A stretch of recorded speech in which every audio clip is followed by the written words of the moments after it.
Okay, ding dongs. If you don't subscribe to Jeremy Ice and Fire, you're gonna spend the night in the box.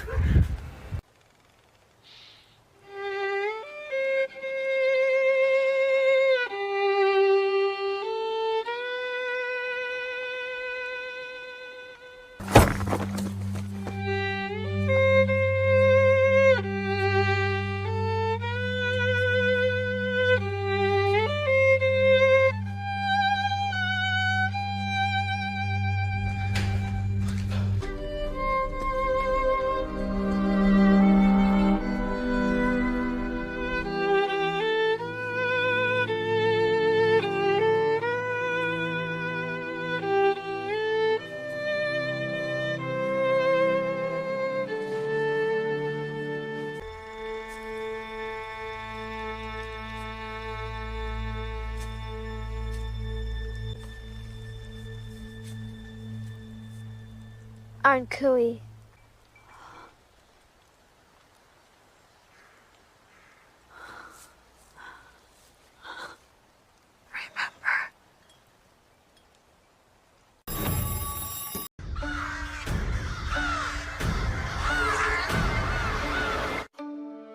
Something's different.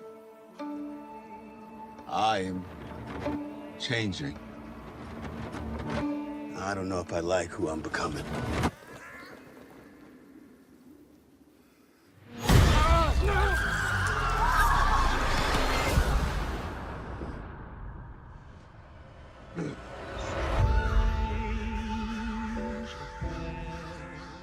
Boyd, there are a lot of people wanting to know what happened down there.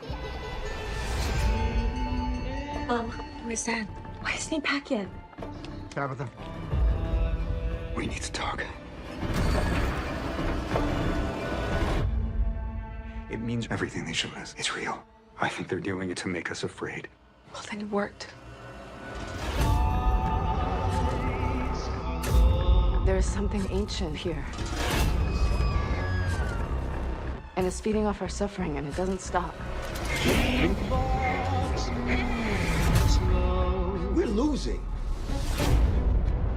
We're running out of time, and we still don't know the goddamn rules. There is no way to fight back against those things. Everything we've done, every sacrifice we've made, none of us are going anywhere. You think you're some kind of hero? You're a monster.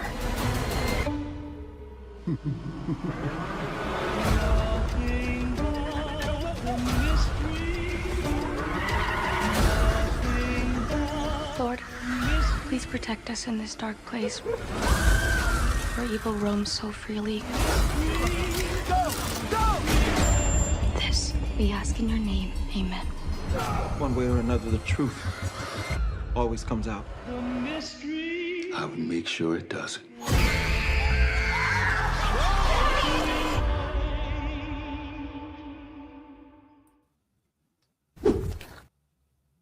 And welcome welcome all to a very special edition of the Fromville Hour Trivia Challenge.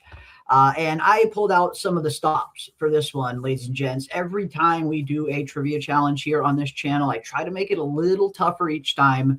And you guys always just completely knock it out of the park. But I am confident. I have a good handful of questions here that I think nobody will have the answer to. Nobody. So tonight we are really going to test the knowledge of your From knowledge and see what we can see. Some of these are kind of mid to kind of hard, so I imagine a good majority of them, you guys will get. But I have a feeling there's a few in here that I think nobody's going to get. But we shall see. I'm always proven wrong, though. The chat always proves me wrong. They always just hit a home run. Yeah, the chat knows everything. They know. But I was telling them, you have to play with honor, guys. You have to promise that you are not going to be home looking up the answers. This has to be based only on what you Anghkooey. Okay, nothing else. So put your phone away, okay? You have to play with honor. I Yes. don't even know what the questions are. I didn't want Jeremy to tell me because I want to play too. Yeah. Yeah, PM does not know the questions ahead of time. Sometimes we collab on these questions, usually ahead of time. She'll pick a few that she likes. I'll pick a few I like, and we kind of just combine them. But this time she is going in clean. This is very true. I can vouch for that. But yeah, I'm looking forward to this one. I think there's some fun ones here, yes, that people will get. But I am confident that there's a few here that are going to be very, very difficult to know off the top of your head. But I had to go deep. I had to go like extremely deep to even have a chance to stump the chat. So the deck, I definitely stacked the deck in my favor. I will say that right at the beginning. But some of these are hard. Some of these are really hard, and they will test your knowledge from not just the show, but of the production itself, the cast, the crew, stuff like that. It covers a wide range of different topics here, not just show stuff, but again, production stuff as well. So I think this one will be fun. I think it will be fun. We always usually have a good time doing our trivia nights. And what is up, Doug? Good to see you, my friend. I have no doubt I'm going to get smoked here. You are way more conversant and on with the minute of the series than I will ever be. Again, the chat is incredibly attentive to detail. I mean, there's not much that the chat misses. Absolutely not. To the point where it's gotten incredibly difficult to stump them on these trivia nights. So I really had to kind of go deep into the bag of tricks. Yes, it's so exciting. And I do see that Doug wants my picture to be changed. So let me see if I could find my favorite one. Do you not like the meme? Because the meme is all with love. Why don't you like the picture? Because for me, I love the wig. I think it's iconic. I really love it. And since we're talking about memes, have you seen the meme of Sophia with your face on it? Because everybody's thinking like, how would it look when he's like midway Oh, changing? geez. And so you know the one where they put Doug's face on Sophia to see what the man in yellow kind of transforms, like when he's halfway transforming. It's so funny. How do you feel about the memes? Do you take them all with grace? How do you Mm, feel about that? mm. That's something I would like to know. Yeah, that's a good question. It's a good question. Yeah, I wonder how, the whole cast feels about them. I mean, I suppose it depends on the meme, at least here on our neck of the woods, any memeing we do of the show is always meant in just good fun. And it comes from a place of love, never from a place of malice. But yeah, we love the wig. I'm actually very devastated at the notion that we might not have the wig in season 5. I feel like it's become a part of her character for the better. It's fun. But yeah, any memes that we always talk about, we always mean in good fun. We always try to add a little comedic levity to the streams every once in a while. But yeah, we shall see. We shall see. Let's see what else we got. And yes, I saw something in the chat earlier that I missed now. But yes, there it is. Yeah, honor. You say that after a World Cup like we've just endured. It's been pretty crazy. I got to say, been absolutely nuts. I've been loving it this year. I got into it much more this year than I have in past years in terms of the World Cup. But man, I got to say, I thought France was going all the way. Very surprised to see them get beat. They looked like they were unstoppable. Should be fun to see Argentina and Spain for it all. But yeah, all right, let's see what we got. Yeah, the wig was asking for too much money and was let go. Maybe that was it, Democles. Could have potentially been it. Maybe it was a contract dispute and the wig was just like, I'm taking my talents elsewhere. I'm taking my talents elsewhere. It could be that. It could be that. So yeah, RIP to Julie's wig, but we love Julie, and we love Hannah her. Charney as well. Yeah. Yeah. Her arc in season 4 was actually one of my more favorite ones. But yeah, good stuff. Good stuff. Yeah, I did think the one with the pink dress was a bit auteur. Maybe a little. Yeah, a little bit. It's always unsettling seeing yourself in a dress, I have to imagine. It's just always unsettling. But yeah, there were some really funny ones, some really funny memes this year. But let's say hi to the chat, and then we will dive right into this craziness. We got Pam Jam in the house. Welcome, Pam Jam. Jenny is here. We got Tacitus is here. We got Kelly in the house. Catherine, Tisha. Welcome one. Welcome all. We got Theory Minds. Who's ready to get smoked? Now that is the energy I like to see right there. That's the kind of energy I like seeing. I love it. I love it. Match that. I will match. I will try and match that energy all night. Theory Minds. Hopefully, I can get. Hopefully, I can stump some of you guys with some of these. Hopefully. We got Compassionate Chronicles. Who? This will be so much fun. We try to have fun with these. I mean, historically, I always have fun doing the trivia nights. You know, PM and I love doing these kind of game nights every once in a while, just to take a break from, we always talk theories, and talking theories is always fun. But it does get to a point where sometimes you kind of just want to do a little something different, change it up. You don't want to become too repetitive talking about the same thing over and over again. So we like to switch it up every once in a while and do some fun stuff like these from game nights that we do. Try to at least do one a month, usually. But we'll see. We shall just see. I'm going to really suck at this. Well, I mean, you get an exemption, Doug. You came into the game a little bit late, so I think we can make some allowances. But I think there's someone here that you might be able to get. Just watched the Odysseus movie. I don't know why everyone hated it. It was pretty good. I'll actually have my review out on the Odyssey probably tomorrow at some point. And I got to say, the marketing for that movie didn't do it any favors, because the actual movie, it turned out way better than it looked in the trailers. It really did. So I'm looking forward to breaking that down. And you guys know me, I will always give my honest opinion on things. I mean, there's definitely things in that movie that just flat out do not work. Don't get me wrong, but it was better than I thought it was going to be. Absolutely. We got Nicole Lane in the house. Welcome, Nicole. We got Katrina in the house. Welcome one, welcome all. So good to see each and every one of you. I keep having this idea swirling around my brain. What if the cicada monster and the kimono lady are what Boyd freed when he met Martin? Ooh, interesting. I mean, that I feel like we have a lot of, new avenues to kind of go down, especially now that we have gotten that confirmation that the whole nightmare thing is legit, that people's nightmares can be manifested here when they die. So it does kind of lend some kind of credence into the cicadas coming from Nathan, but it might not have. I mean, there's really no guarantee that is what happened. When I see the cicadas, I mean, just based on what we see on the show, we see Boyd get infected with these worms. Boyd puts these worms into Smiley. And then an episode later, after the autopsy is done, we see these cicadas coming not from the forest, from Smiley's body. It's like they hatched from Smiley's body, almost like the worms, evolved into the cicadas, and it kind of burst from Smiley's body. That's at least what it looked like on screen. Again, when Boyd and Kenny and Donna go into the clinic where they gave the autopsy to Smiley, and they pull open the blanket that's covering him, that's where all the cicadas are coming from. That was the source of the cicadas. They came from there. I always wondered, did they really come from the forest, or is this just how things manifest here? Do they maybe not, quote unquote, actually manifest in the forest itself? Is this how nightmares are brought into this world?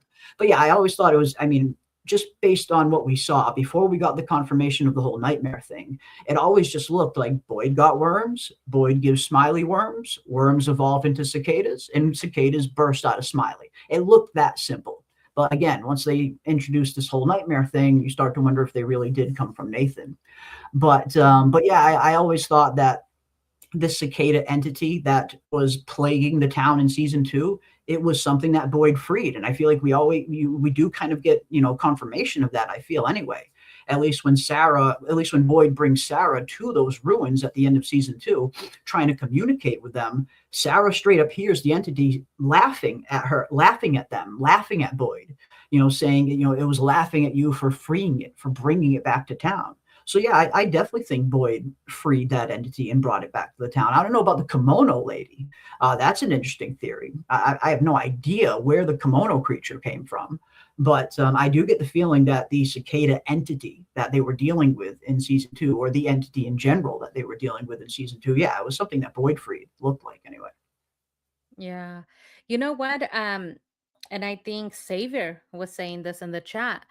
There's so many questions that I wonder too. Are 10 hours enough to dive Yeah. into all of these questions, right? Yeah. Because these are minor questions in the storyline. We have major ones, but 10 hours. I don't know if we're going to have enough time.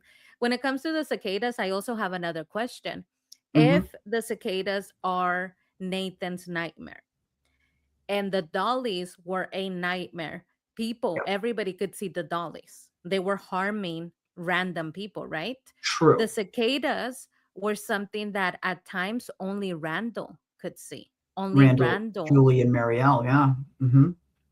I Good don't know point. about Julie and Marielle because I don't remember seeing them having that, but I do remember Randall very vividly showing us that he sees the cicadas and that's why he almost crashes with Julie. So Yeah. for a Yeah. fact, I know that he saw them and we got to see kind of his point of view that there's Mm-hmm. nothing in the car, but to him they're all over him, and Yeah. that happened to him repeatedly. So if they're a nightmare, how come nobody else could see them? Because Yeah. everybody could see the dollies. So there's Everyone can see different the dolls and rules here. interact with them. Yeah, Yeah. there's different rules. If Yeah. And they are Nathan's nightmare, it seems like they're not abiding by the same rules that the dollies were. no, and when what I mean by only Julie, Mariel, and Randall saw them, I meant when they were getting infected them with them. Like when we see the cicadas actually going into Julie's body, she's surrounded by her family, but all her family sees is her just writhing on the floor. Only she can actually see the cicadas. And same thing with Marielle. Like when Marielle's getting possessed by them, Christy can't really see them. It's only Marielle that sees them. So yeah, if it was just your average nightmare that just kind of manifested here, you would think everybody would be able to see them clear as day. So no, that's a good point. Again, maybe that leans a little more into them kind of evolving from the worms as opposed to coming from Nathan. I don't know. But they were also his nightmare. So I think Yeah. that would have to be like such a coincidence that cicadas are what was used when he was terrified of them. Like apparently it was a traumatic event because Yeah. they come from an event of him camping, being forced into camping, because Yeah. apparently Sarah said they didn't like going out there with their stepdad, I think. And he was afraid of the cicadas. And then everybody could hear them. Remember that Yeah. sound that we could Yeah. all Everyone hear? heard the buzzing. Yeah. Hmm. Yeah. So there's Yeah. lots of questions. There's so many questions, but I saw Jen, the teacher, our friend in the chat. She's gonna Mhm. school all of you. She knows the show, so get ready. Yeah. And I think Doug, Doug, he's probably gonna cheat. He said he can't promise that he will play with Mm. honor. So keep your eye on Doug. Keep an eye on it. We got to keep our eye on that trickster man in yellow over there. Got to keep an eye. But yeah, I think, like you said, like you and like Xavier said in the chat, there is a lot. There's still quite a lot to get through, and not a ton of time to do it. Only 10 episodes left. And I know that there were, rumors going around of people saying that there were going to be 13 episodes. There isn't. We do now have official confirmation directly from Avery Conrad, who plays Sarah. There will be only 10 episodes, just like every other season, which we kind of figured. But yeah, it's a tall task. They do. They have a really tall task to wrap all this up in one season. But I'm very much looking forward to seeing how they tackle it, if nothing else. I saw that little TikTok that she made. My Yep. Sarah is so I got it right here. cute. Yeah, I want to ring it Oh up. my God, my Sarah is so cute. When I saw that TikTok, she is such a sweet person I thought in you'd like that. Yeah. character, in and out of Yeah. character, because she is saying, like, Mm. you guys, she's being so sweet about it. She's like, we just wrapped up. We're trying our best. We're Like, trying she's our such a best. sweet person. She's so sweet because a lot of people get aggravated Yeah. by being pushed around. But she's like answering the question in the sweetest of ways, which shows you my Sarah is sweet in character and out of Yeah. character. Yeah, love her. yeah, she's great. Sarah's great. I thought you'd like this when when I saw it, I'm like, oh, PM's gonna love this. She loves Sarah. But yeah, this was cool. This was nice to get that confirmation. We get, and this gives us also a better idea as to when we can maybe tangentially kind of expect season 5, what time of year next year. But yeah, here is the message in case anyone hasn't heard it yet. We just started filming season 5 last week, so we're not even 2 weeks in. It takes 5 months to film 10 episodes. I've seen things saying that we're doing more than that. We're doing 10. It's not more than that. And then, so that brings us to the end of November. Then they have to edit all the episodes, and then we have to do ADR, which is like we re-record lines that weren't picked up on the day. And then also I'd like to remind you that season 4 just finished.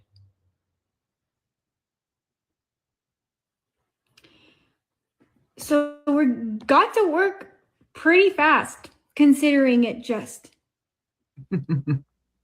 finished. Don't mess with her. There is a little Don't bit of you mess trolling with there. her. I love it. It's coming. We're working on it. Thank you so much for watching. Alex, someone says in the chat, there's a tad little bit of trolling to that vid from Sarah, and I picked up on it too, 100%. A little bit of trolling there as well, yeah. What is up, Think Story? Awesome from channel. Yes, that is the real Doug. That is the real Doug Hughes. He tends to frequent a lot of the From channels. He's been an awesome member of the community since he's joined the cast. He's been, super, interactive with the fandom. And yeah, you can often catch him in a lot of the From live chats, just hanging out with the fans, shooting the shit. And he's fucking hilarious. He's absolutely hilarious too. But yes, that is the real Doug. Our friend Doug Hughes. I said nothing of the kind. We try to get answers out of him every once in a while, but Doug is very professional. He does not budge. He's on his game. He's on his game. But yeah, it's we're super honored that Doug comes and hangs out every once in a while. He's just super freaking cool. Super cool. But yeah, here we go, guys. Let's do it. Let's dive into this, shall we? No more delays, no more ifs, ands, or buts. Let's get into the Fromville trivia. Okay, starting off, and again, definitely a big assortment of variety of questions here. A lot of them that I think you guys will get, but I do think there are some here that you guys will get stumped on. Yeah. But we will start. Yes. Before Doug leaves, because he pops in, he is a menace. He'll pop in and then pop out, just like he showed up as easily. He just disappears. Can I kick off the trivia by asking a question before Doug leaves? Okay, everybody, we're gonna start the trivia with this very interesting question. How many nude scenes has the Men in Yellow had from the entire show? The entirety of the show. How many nude scenes has Doug Hughes had? Damn. Starting off raunchy.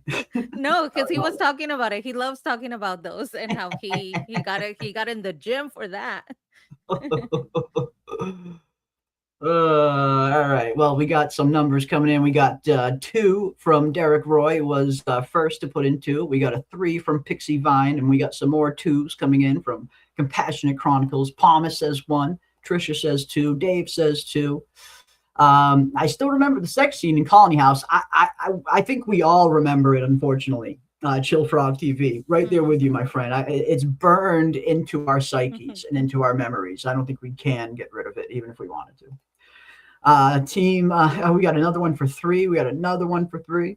I have to recuse myself from this one. No, Doug, we want you to answer because only he knows. No, the answer, guys, is 2. So whoever said 2, you are correct. Now, have we seen flashbacks to those 2 particular scenes? We have. Do not ask me why I'm keeping track of this, okay? Do not ask me why I know this answer. But it is 2. And then we see like flashbacks of the same scene a couple of times. And here I bet Doug has this face on right right now. 2. This face that Donna has on, this is the face that Doug has on right now. I bet. No, look, he loves it. I'm telling you. He was telling us he 2 went to as the in gym too for many, this. yeah. His gym routine and all. Oh, geez. 2 as in too many. Gotta love it. Got to love it. But yes, 2 is the correct answer. And on my chat, it looks like Derek Roy was the first to put in 2. So congratulations, my friend. You are correct. But a lot of you got it right as well. A lot of you got it right. Compassionate got it right. Trisha got it right. Dave got it right. And Nicole Lane got it right. Awesome stuff. Jen the teacher got it right. Mita got it right. And Chill Frog got it right as well. And of course, Doug. Too many. I love this comment. Ruby Ultra says, "You are beautiful, Doug." Nobody's shaming here. You're beautiful, Yeah, Doug, and the things you do for art are wonderful. It's all absolutely. about the art. It is all All about about the the art. art. Yeah. It's all about the art at the end of the day. The sacrifices we make for art. Absolutely. All right. Let's continue on. We have next question. You guys saw this one already, but this is the first one. When did From first premiere? When did the very first episode of the very first season premiere? What was the date and year? What was it? And Katrine Marie has an interesting one. February 20th. Yes, my birthday. I mean, I imagine if From aired on your birthday, that's freaking awesome for starters. But yeah, I imagine that's a trivia question you're going to nail. But yeah, it looks like a lot of you are getting it right as well. Derek also has February 20th. Palm says 2022 as well. Correct year. Yes, definitely the correct year. Also the correct year and month from Jen the teacher. Xavier got the correct year. Awesome stuff, guys. My birthday is February 21st. Ooh, a day later. Wow. A day later. That's awesome. That's still awesome too, Chill Frog. Your birthday being one day after From premiered. That's almost as awesome. It's right there, just as awesome. Absolutely. I But yes, remember it was like around Valentine's because I remember around Valentine's the show came out and I was like, this is perfect if it had been on Valentine's for anybody to watch, you know. You're always yeah, looking for a movie to watch or show. So I yeah, remember that February time frame, but 2022, that's all I had. People have down to the day. That is yeah. crazy. That's what I wanted to see. I had a feeling a lot of people would get the year right, but I wanted to see who's going to get the actual date right, the month and the day of. And it seems like quite a lot of you got it. February 20th, 2022. Indeed. You guys are right. Katrine Marie, you got it right. Derek got it right. Awesome stuff, guys. Jen got it. Series Queries got it as well. Awesome stuff. And there it is. April 20th wins by D-Day. February 29th takes the silver. Awesome stuff, guys. Awesome stuff. All right, let's go. Question number 2. What real world golem story did Fatima mention in season 4? A real world golem story that is actually said to be a real accounting from our own history that Fatima mentions. What is the story called? Yeah, Ooh, the Golem of Prague. think The Golem of story on Prague. it. The Golem of Prague. Indeed, that is the Yeah, correct answer. The Golem yeah. of Prague, very famous, real first world accounting of a Jewish rabbi said to have brought a golem to life in order to protect his town, protect his village. But as a lot of these golem stories go, they end up breaking free from their creative's control, going wild, and have to kind of deactivate them either by taking the piece of paper out of their mouth that activated them in the first place, or wiping the phrase off the forehead that activated them in the first place. I have a Um, question. How yes. did they take care of this particular Golem of Prague? Follow up. How did they kill this Golem? Mm, Does anybody know in the chat? How did they kill mm, it? Did they mm, burn it? Did they take the piece of paper from its mouth? Did they erase the word from its forehead? And how do mm. you get a hold of the Golem to do that? Good question. Very good question. But yes, the Golem of Prague got it right, and we'll see if anybody gets the bonus part right as well. But yes, Katrina Marie, you got it as well. Jen the teacher got it. Douglas also got it. Love it. Smeagol of the Shire. That was the next one. That was the next one, Thomas. Yes, the Battle of Prague, the Golem of Prague. Awesome stuff. A lot of people got that one. Love it.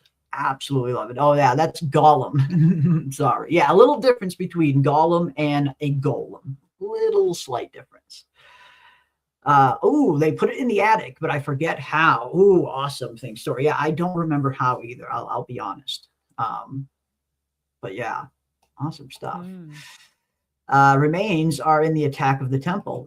Yeah, there are said to be remains, and they even have a giant statue that they built in honor of the Golem of Prague as well.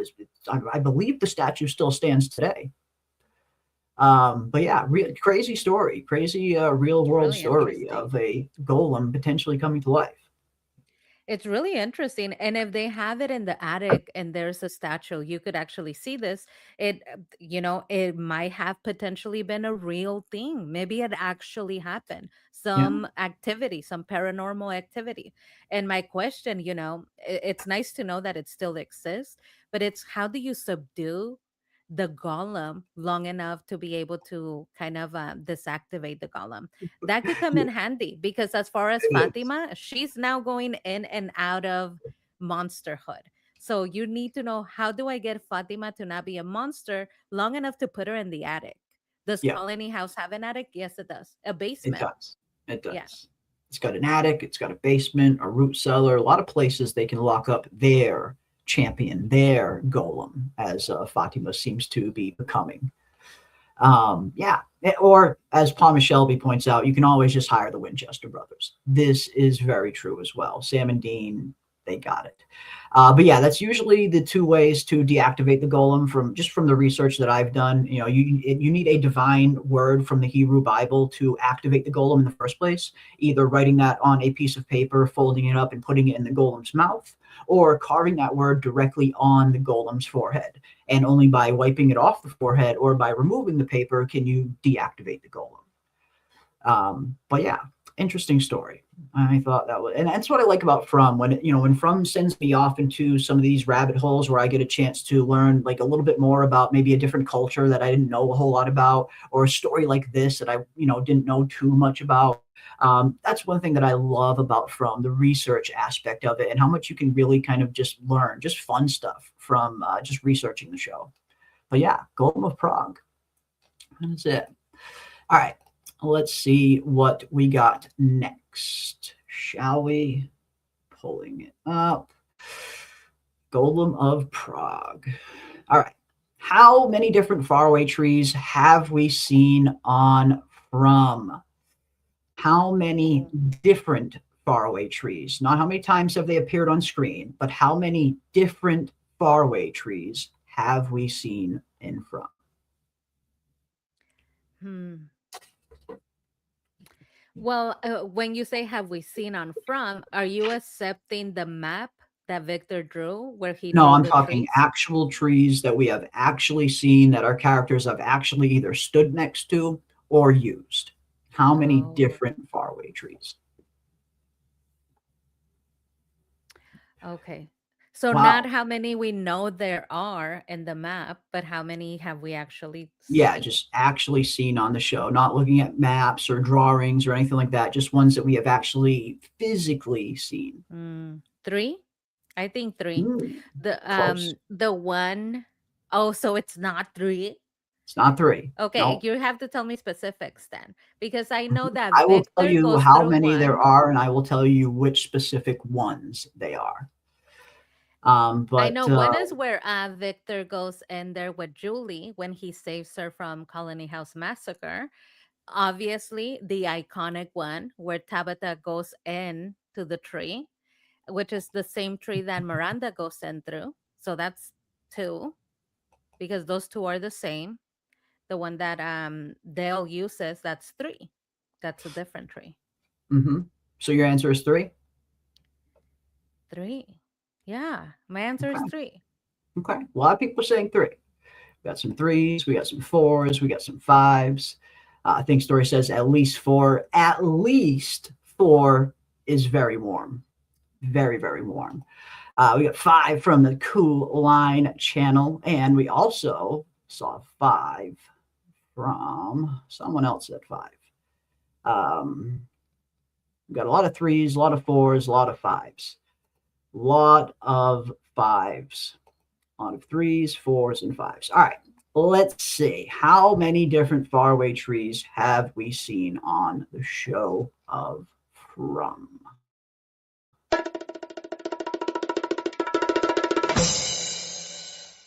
5 different faraway trees we have seen on the show of From, and we will count them together, ladies and gentlemen.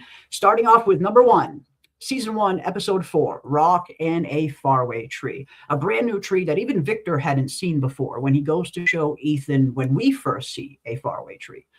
Boom, number 1. Number 2, the one that Victor and Julie enter, which is a different one. The one that they enter during the Colony House massacre. Different. Number 3, the one that Sarah and Boyd go in at the end of season 1, that the boy in white directs them into. 3. Number 4, the bottle tree, the main biggest one of all. 4 right there.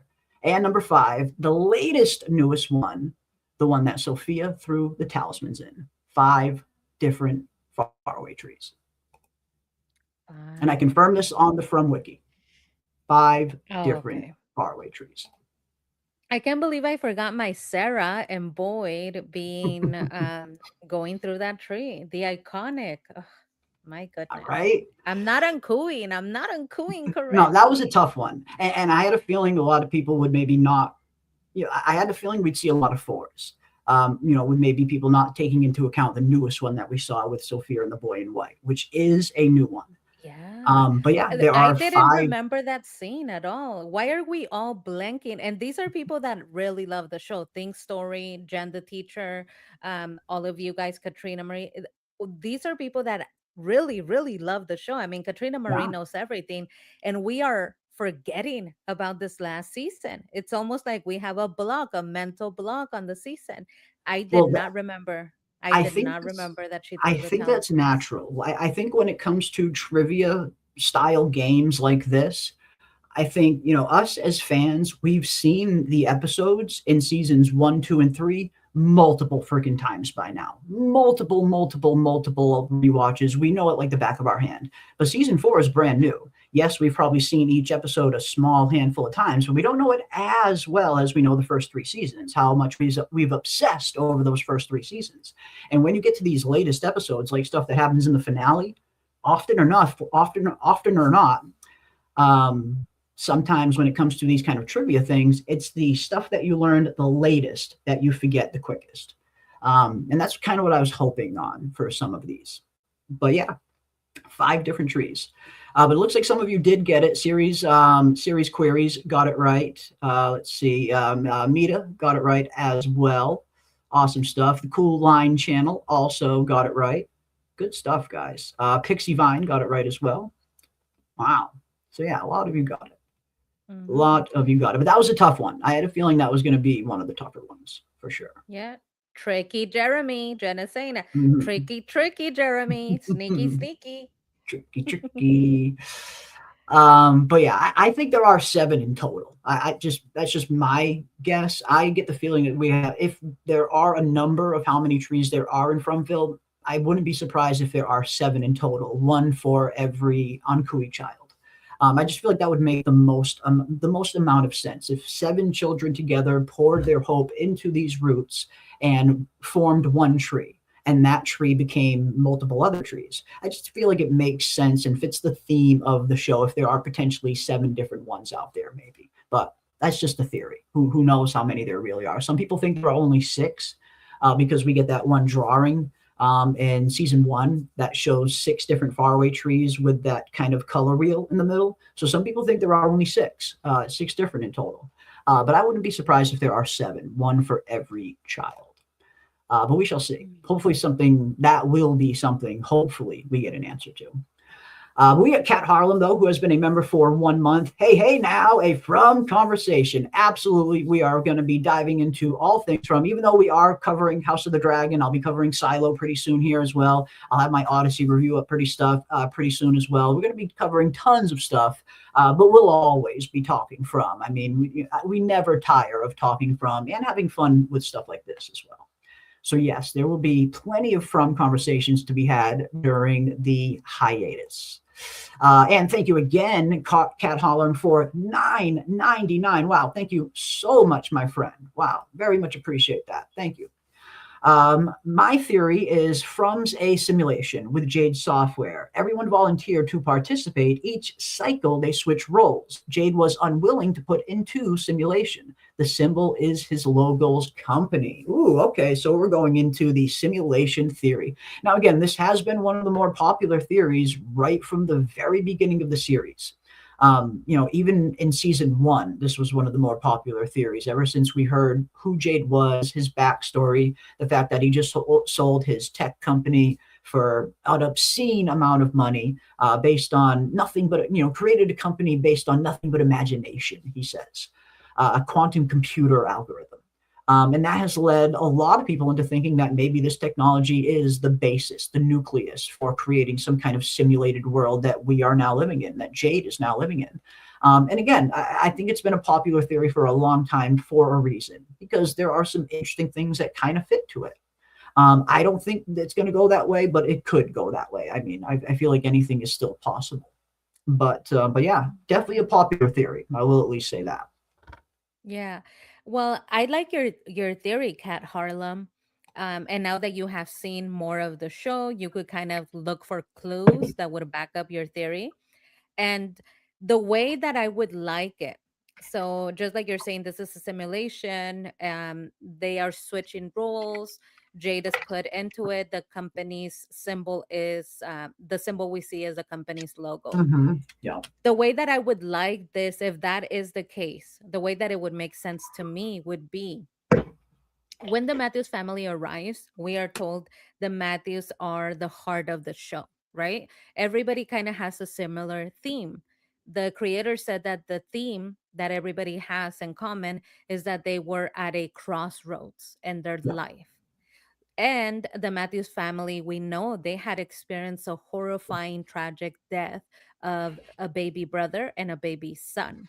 Therefore, the way that this would make sense to me is if it was some sort of cognitive therapy, where in order for you to get through whatever difficult time you're going through, To deal you with go to trauma. this cognitive therapy. Yes, kind of to Okay. bring you closer together, to Okay. find yourself. Because a lot of these people, what they're doing is, you mentioned this, Jeremy, everybody has their own little hero's journey. The main cast does, but if you look at everybody, they're all growing in different ways. They're all Yeah. changing in different Mm. ways. They are confronting their fears, they're confronting their nightmares, a lot of them, right? This Hmm. is a nightmare place. So in the way of therapy, cognitive therapy that simulates you being in a real life position of having to confront your greatest fear. For example, um, in the first episode, we see that the Matthews family arrives. I no, I believe it was the second episode. Tabitha's still crying about baby Thomas. She remembers that during nighttime, baby Thomas would not sleep. He would only fall asleep when the Yeah. sun came up.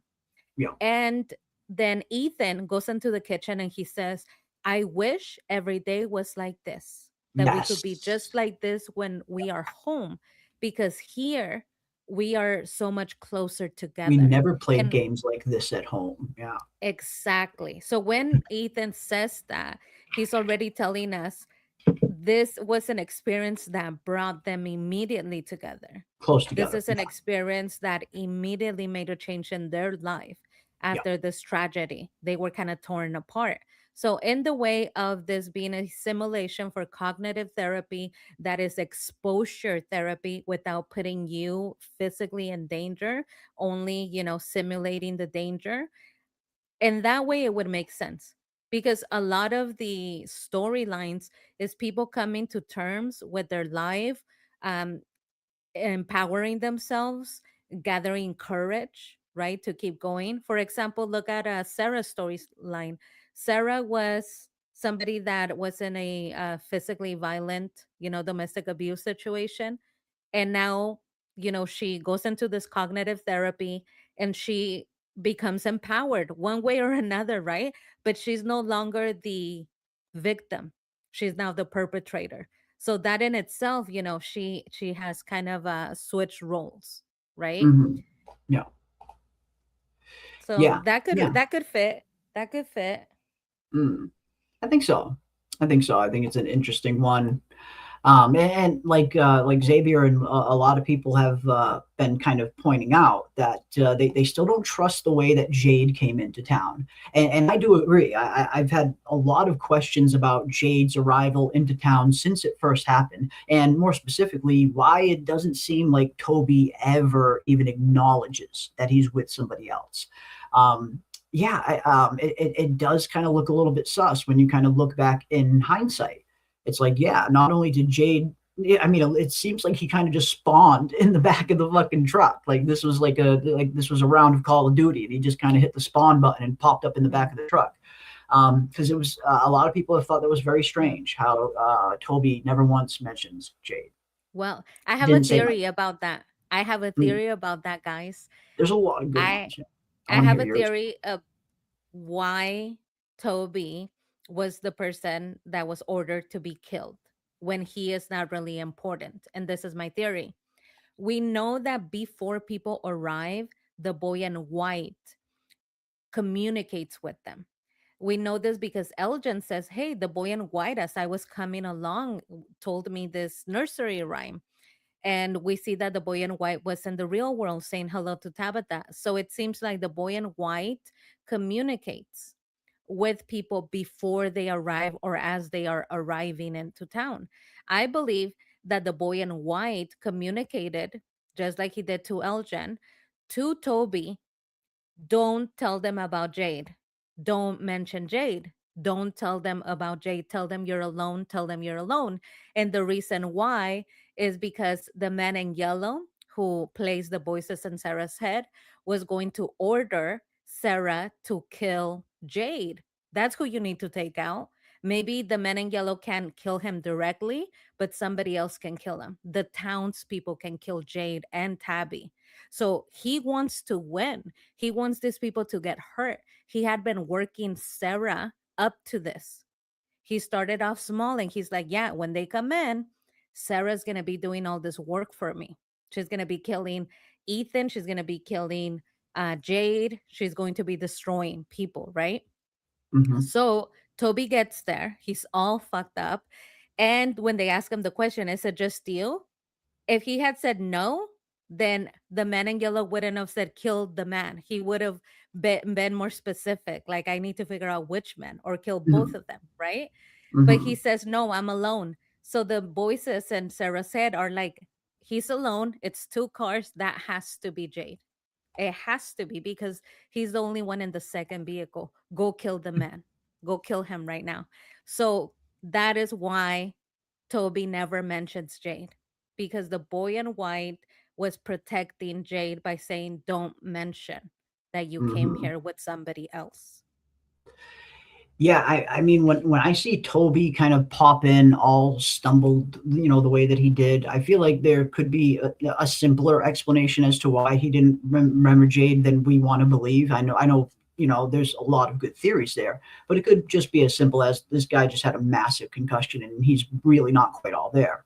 But those have been kind of the two most interesting theories in terms of the whole explanation for Toby's death. Either the whole mistaken identity thing, where the voices were speaking to Sarah, whether it was the man in yellow, most likely, either thought that this was Jade or wanted to, or the other theory that I like that I've seen a lot of people talk about is that it was done to isolate Jade because the man in yellow wanted Jade to be alone and more vulnerable. And he would have been by himself compared to having his best friend there.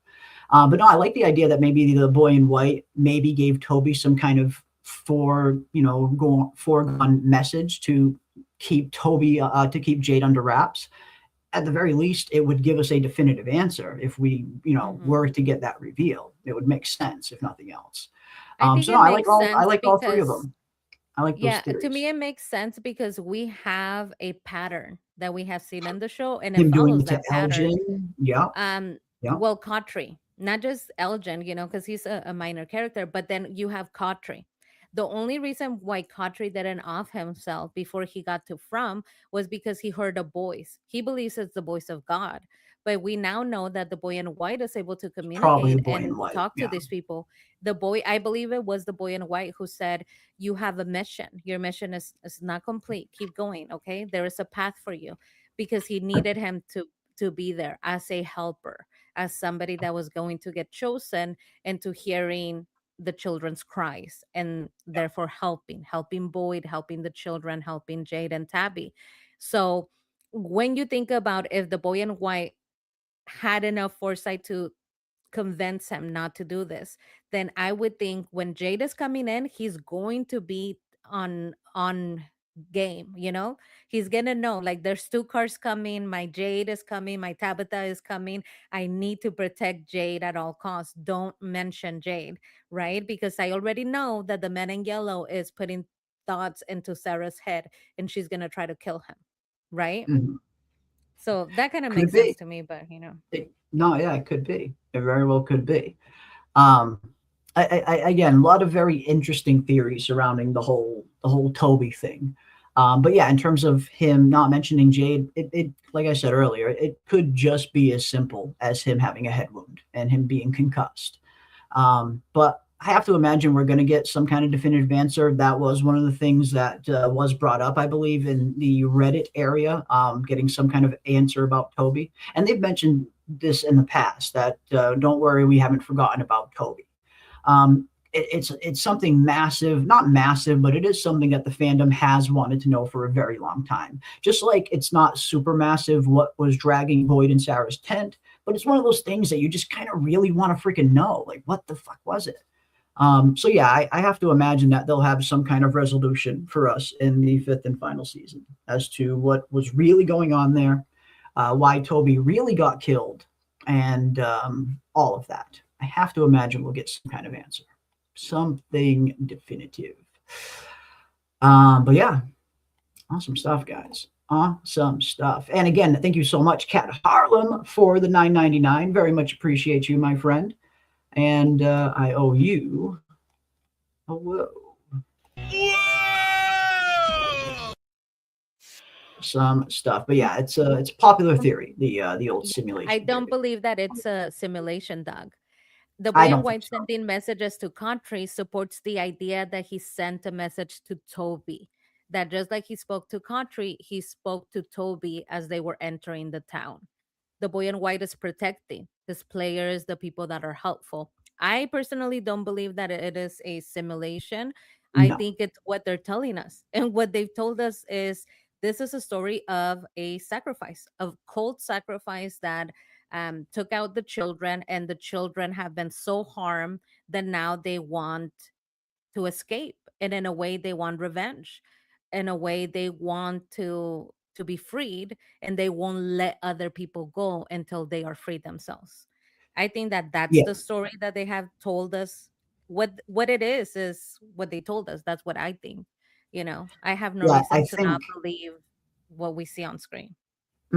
No, yeah, I think Cotry getting some kind of message before he came into Fromville, I don't think it has anything to do with anything simulation related.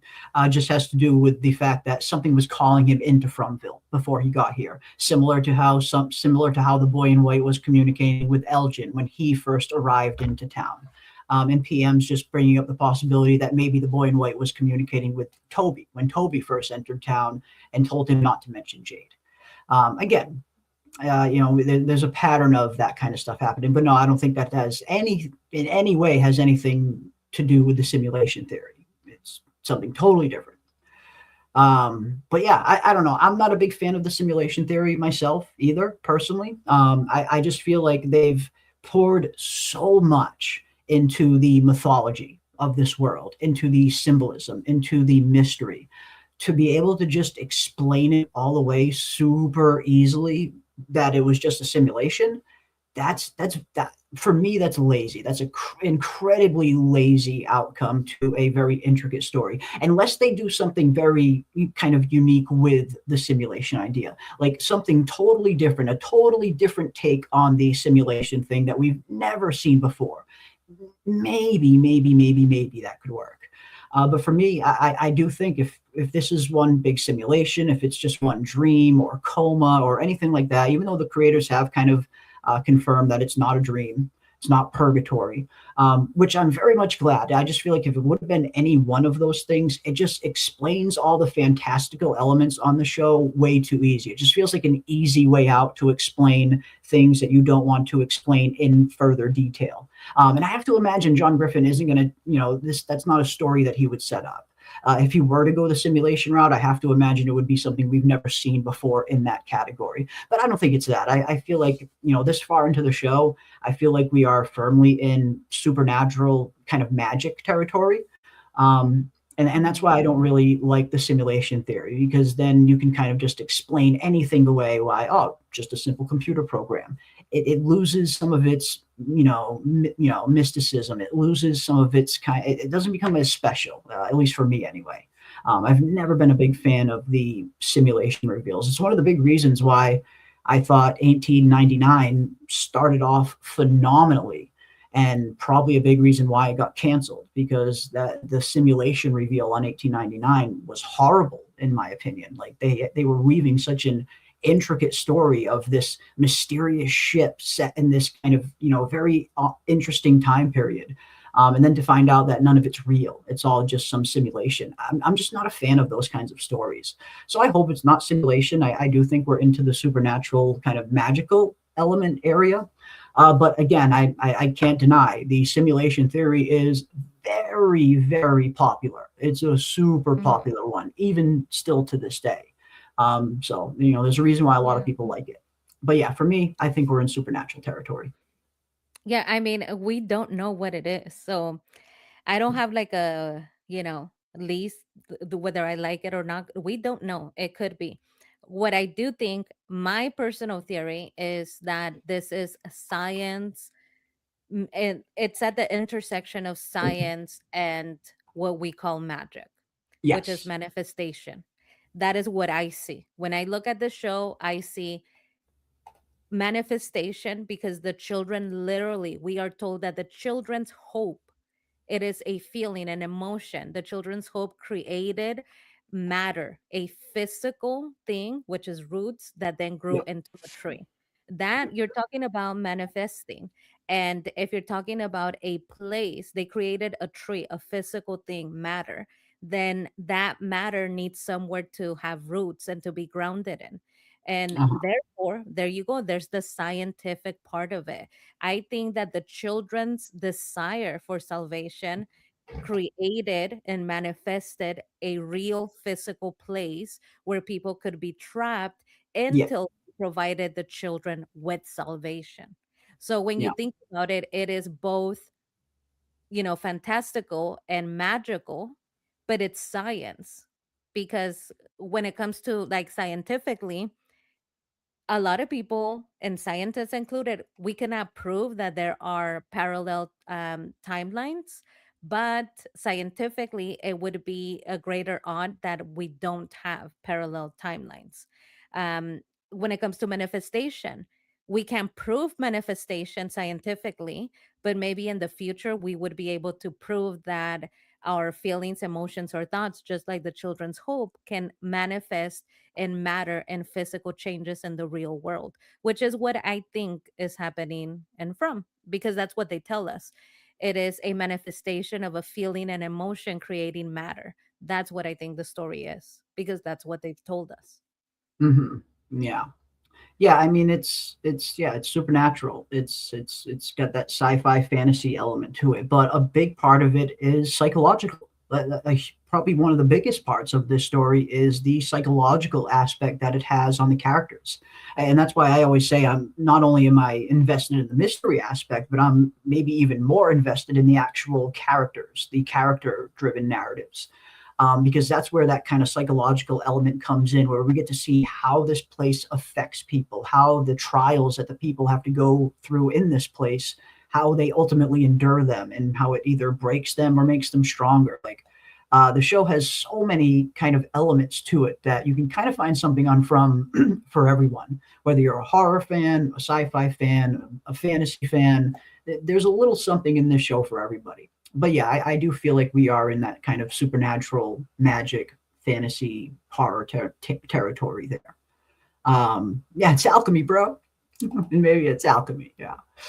But yeah, I don't know. I guess we'll see. I guess we will find out definitively in the final season, and everybody's theories will finally get put through the ringer, and we will find out who's right and who's wrong. Which is the fun part. I mean, it's always fun, discussing all of this stuff. But for me, just part of me hopes that the ending is something that none of us thought of. I feel like that would be the most idyllic ending. I don't know how likely that is, considering the fans have really thought of almost every conceivable possible ending that the show could have. So you have to imagine somebody's gotten it right along the way by now. But yeah, I don't know. Part of me would love that if we got to the end of this rainbow and we were just all completely wrong about how it ended. That would be probably the best ending. But who knows? Who knows? All I right. do like the fairy theory. A lot of the chat is A talking lot of about the fairy. fairy Yeah, the theory. fae. So I do want to acknowledge that. And I believe Doug is partial to the fairy theory. Fairies Mhm. are Scary, very interesting terrifying. creatures when it comes to folk tales. They are not at all, what we know as modern No. fairies. They are terrifying, Yeah. um, creatures that are neither good or bad. They just are. So they could do wonderful things for you if you come across them, or for whatever reason you come across them and they fuck up your entire life. So it is just up to them, right? There Yeah. is no rhyme or reason. There is no fairies are all great and wonderful, or fairies are all bad. They are not all bad and not all good. It really depends. Mm. People have had different interactions and folk tales that define fairies as helpful or literally as things, creatures that take your baby, your little newborn Changelings. Yeah. child, Leave you and with a give you changeling. something that will decay, and they take your baby forever. That is not the nicest of fairy tales, Mm. right? So Yeah. they're very interesting because they could really go anywhere with the fairy idea. They could go with benevolent fairies or malevolent ones. Yeah, it really just depends on what kind of mythology you follow when it comes to the fairies or the fae race in general. Because, like you said, there's so many different interpretations, but a lot of the ones in folklore, yeah, they're not these, you know, pixie dust sprinkling characters that are flying around helping out, Snow White or Tinkerbell, whatever the character is. Yeah. That is not what real kind of folklore fairies are depicted as. They're much darker for sure. And I think the fairy theory, the fae theory in particular, became even more popular with From ever since that fairy movie came out like a year or two ago. I forget the name of it, but it was very similar to From in terms of all these characters trapped in the woods in this mystical place where at night these fairies come out and hunt them, and they're only safe inside this one room. It was so From coded, like the movie. Hmm. And that just made the Fae theories even more popular. Yeah. Even more. Whatever it is, Jeremy, I know one thing for sure that we know in this channel, and that is that Mr. Doug Hughes, the man in yellow, is no Tinkerbell. I don't No. know what type of fae or fairy he is, but he is no Tinkerbell. Not at Yeah. all. Yeah. The Grimm brothers tales, their versions of fairies, nasty, scary, absolutely. Very much more horror characters than fantasy. Yeah, fairies have been depicted very dark over the years, over the Mhm. centuries even. All right, let's dive back into the Fromville trivia, shall we? Up next, let's see where we left out. Okay. Da-da-da. Here we go. Up next, what are the two highest rated episodes of From on IMDb? Which two Mm. episodes are rated the highest? The season and the episode number. And extra bonus points if you can get the titles to those episodes as well. Without looking it up, honor system, Yeah. Don't look it up. what are the two highest rated episodes of From? I think one of them has to be season one, episode one. It just has to be. Ooh. One of them has to be season one, episode one, because iconic, right? It Mm, has to be. The other one, interesting. other one? I mean, it has to be when Jim gets killed. That finale was Oof. amazing. That Oof. was such a good finale. Just Oof. at the end, seeing Jim get, slaughtered. Mm. I'm thinking it's Interesting. those two. Mm-hmm. Interesting. Interesting guesses. Interesting guesses. Guess we shall see. What are the two highest rated episodes of From on IMDb, ladies and gents? Let's see. I don't Oh, know if that's a good anybody. guess. When I don't. Tabitha came to town is a good one, Nicole. I don't Because know if that was anybody's gotten any. crazy. I don't think anyone's gotten any of them right yet. What? I see one person got one of them right. Okay. Now, I see is one this person got one of them. ratings by the public or the critics? Just the general overall ratings on IMDb. Is that public, not Yes, critics? it's public. Okay. Yes. There are two episodes that are ranked the highest. What are the two highest ranked episodes? These are some of the ones that I thought would be a little tougher, unless you kind of look them up. These ones are tough to know off the top of your head unless you really study the other aspects of the show. Not just the story, not just the narrative, but how much do you know about the cast, the crew, the production, the filming aspect? How much do you know about those things on From? Because that's where, I think we're going to stump a few people.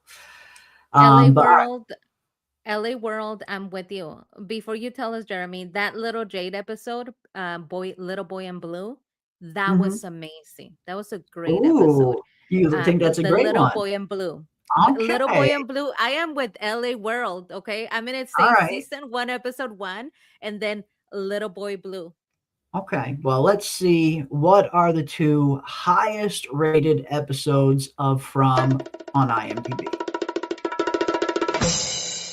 That is right. You got one of them right. That is right. Season 4, episode 5. What a long, strange trip it's been. Little Jade episode going out and tripping his brains out is officially the highest rated episode of From on all of IMDb with an 8.4 out of 10. And the second highest rated episode is season 3, episode 1, Tien Chen's death. Shatter. 8.3 out of 10, the two highest rated episodes of From. I thought for sure somebody would guess Tien Chen's death. That is such an iconic episode. I'm surprised nobody picked that one up. Very surprised. But some of you got season 4, episode 5. Yeah, no. Little Boy Blue, what a long, strange trip it's been. I mean, great episode. This is what I noticed. This is the theme that I noticed in these two episodes. These two episodes are heavy on some of the best actors in the show. Little Boy Blue episode, heavy on Jade. And we all know Jade is an amazing actor. We hang out with him most of the time. That's what made the episode amazing. He carried that episode along with Boyd. I think that's Jade's best episode, just individual performance-wise. Yeah, I think you're right. I think that's his best episode. Yeah, and I think season 3, episode 1 is probably one of Boyd's best episodes ever. The way that he's able to convey that horror that he's seeing, watching what's happening to Tien Chen as the camera kind of just, we don't even see anything that's happening to Tien Chen in the first episode. All we see is the camera just zooming in closer and closer on Boyd's reaction. And you just see just a masterclass performance from Harold Perrineau, just conveying this just raw, visceral emotion. It's one of his best scenes I think he's ever filmed. Yeah. Yeah. And what I really appreciated about the Little Boy Blue, what a long, strange trip it's been, is that Boyd is such an amazing actor. He's that great. He does kind of, even as a supporting actor, he will make your death be the best death ever.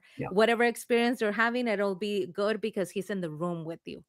But in this one, because Jade is on mushrooms, Boyd kind of takes a step back, and it's more about the actor that plays Jade. And it's hard when you're next to Boyd for the attention to be on you, because the actor that plays Boyd is just so amazing and compelling, even as a supporting actor, that it is difficult. But in this one, what's amazing about that episode is that even with somebody of Boyd's caliber, he is able to be the star of the episode because he is just kind of stepping back. At times, you even forget that Boyd was with him. Yeah. At times, I forgot, oh, Boyd Mhm. is supposed to be taking care of you because it is so much about Jade, his Yeah. expressions, the way that he is living through this and trying to process things. Yeah, that was a great episode. And Little Boy Blue, the actor that plays Little Boy Blue, did an amazing job. He did amazing. Mhm. Yeah. Yeah. It was, again, it was, I remember, when that episode first premiered, it was like this refreshing feeling, almost like, young Jade. It was like what the boy in white would be if he gave you actual real answers. That's what it kind of felt like, this mystical kind of guide here, but you're actually getting legit real answers from him. Like we got some real Yeah. answers in that episode. I remember Anyhow, somebody said, Jeremy, when we reviewed that episode, somebody said, we got more answers in one episode hanging out with Little Boy and Blue than we ever have from and hanging in out 4 for seasons. 4 seasons Yeah. from the Boy and White. And that is so true. Yeah. Yeah, it is. It's 100% true. We did. I think we got a better concentration of answers in that one fucking episode than we did in the whole series from the Boy in White. Very, very true. But yeah, I had a feeling this was going to be a bit of a tougher one. Again, some of these questions, they're not just from narrative based. They're not just story based. They are also, again, I had to reach into the bag of tricks to try and stump some of you guys because you guys are so freaking good at these From trivia challenges that I had to start breaking out questions about the production and stuff like that. Had to bring my A game just to stump you guys a Did little anybody bit. get it right? A Did few anybody people get got this some one of right? them. I don't think anybody got both of them, but a few people got season 4, episode 5, and a few people got season 3, episode 1. But I don't think anybody got the correct combination of the two. But a few people got one of them. Pam Jam got one of them. Katrina Marie got one of them. Let's see. Quite a few people got. I got both of them right. Seba got I one of got them. both of them right. Mm. You're forgetting my answer. Yeah, you got both of them right. Indeed. This was a tough one, though. This was definitely a tough one. But congratulations to anybody who even got one of these right. This is not kind of topical from knowledge. This is deep from knowledge stuff. But yeah, good stuff. I mean, man, you guys are great. You guys are great. All right, let's see. Up next. Now, this is an interesting one. I mean, I wonder if this one will get, I guess we'll just see. Up next, what season of From won the Saturn Award for Best Horror Series? Now, From has been nominated for Best Horror Series at the Saturn Awards almost every year, but they've only won it once. What season won for Best Horror Series at the Saturn Award? Which season was it? 3. Season Was it 3? 3? I think it was 3. Yeah, I think it was 3. Season 3. Derek Roy says 3 as well. Awesome. We got a 2. We got 3 for Doug. We got another 3. We got another 3. We got a lot of votes for season 3. We got a vote for season 1. Some more votes for season 3. 3. Another one for 3. Another one for 3. Another one for season 2. Another one for 3. Another one for season 1. Another one for season 1. Ooh, interesting. All right, so we got votes all over the place, ladies and gents. Love it. Absolutely love to see it. All right, let's see which season really won the Saturn Award for Best Horror Series. Season 2, ladies and gentlemen, it was season 2. Off the top of my head, looking at this question, I definitely would have guessed season 3 too. I mean, season 3 was so phenomenal. I feel like it was. I mean, season 1's my favorite season, but I love season 3. And season 3 was when the show really started blowing up. It started getting a lot more critically acclaimed. So not knowing the answer ahead of time, I would have probably guessed season 3 too.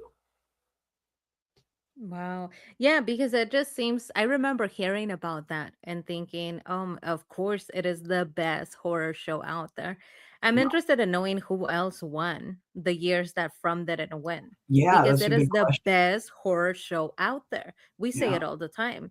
So if Yeah. they didn't pick From for the other years, you said every year they've been nominated, but they only won Every one. Who yeah. won the others? Because That's they a good are the question. best That is a good to question. this Yeah. day. What show could have possibly beat out From for best horror series in season one, two, or three? I, I mean, I don't know. That's a good question. We'll have to look that up. We will have to look that up. But yeah, good stuff. Good stuff, ladies and gents. All right, let's see what else. Oh, Black Mirror. That makes sense. That actually does make sense. Black Mirror was super freaking popular. Like, just it came out on Netflix, so it was worldwide, massive audience. That I actually buy. That makes sense. That makes sense. 2022 for season one was The Last of Us. I don't know if they were they nominated in season one, or were they only nominated in season two, three, two, three. I thought no, I think they were nominated in one, two, and three. Yeah, I think they were. Well, yeah, awesome stuff. All right, up next, who is the composer of From? Now, this is when I had to kind of dive into the bag of tricks a little bit and go to the production, the filming, stuff like that, that would hopefully stump a few people. But who is the composer of From? Who is in charge of giving us all of these beautiful scores? Who is the composer of From? This You was know what? this is a I tough one. don't know It's that a tough one. That's a one. tough It's one. a tough That's a one. tough one. And I would also like to know, is the composer the same person that has been choosing the music for the trailers? Because the trailers usually have such amazing music, but this last trailer for season 4 with the Yeah. Nothing But the Mystery song, that Mm, song was not the vibe. The mm, song was not the vibe. So I mm. thought, did they change the composer? If you give us the answer, is this somebody that has been permanent? There has been no change because This the has been music is drastically different in season 4. yeah, this has been the composer from the beginning and is still currently the composer. Even the jukebox music that they have chosen in season 4, it's been a different Mm, vibe yeah, than the prior maybe they were years. going for a different vibe in season four because it's the beginning of the end. I don't know, They but better yeah, go back. there is one composer listed in the credits for From. One composer, and it looks like Dragar is the only one that I see that got it. Yes, Chris Tilton is the composer of From.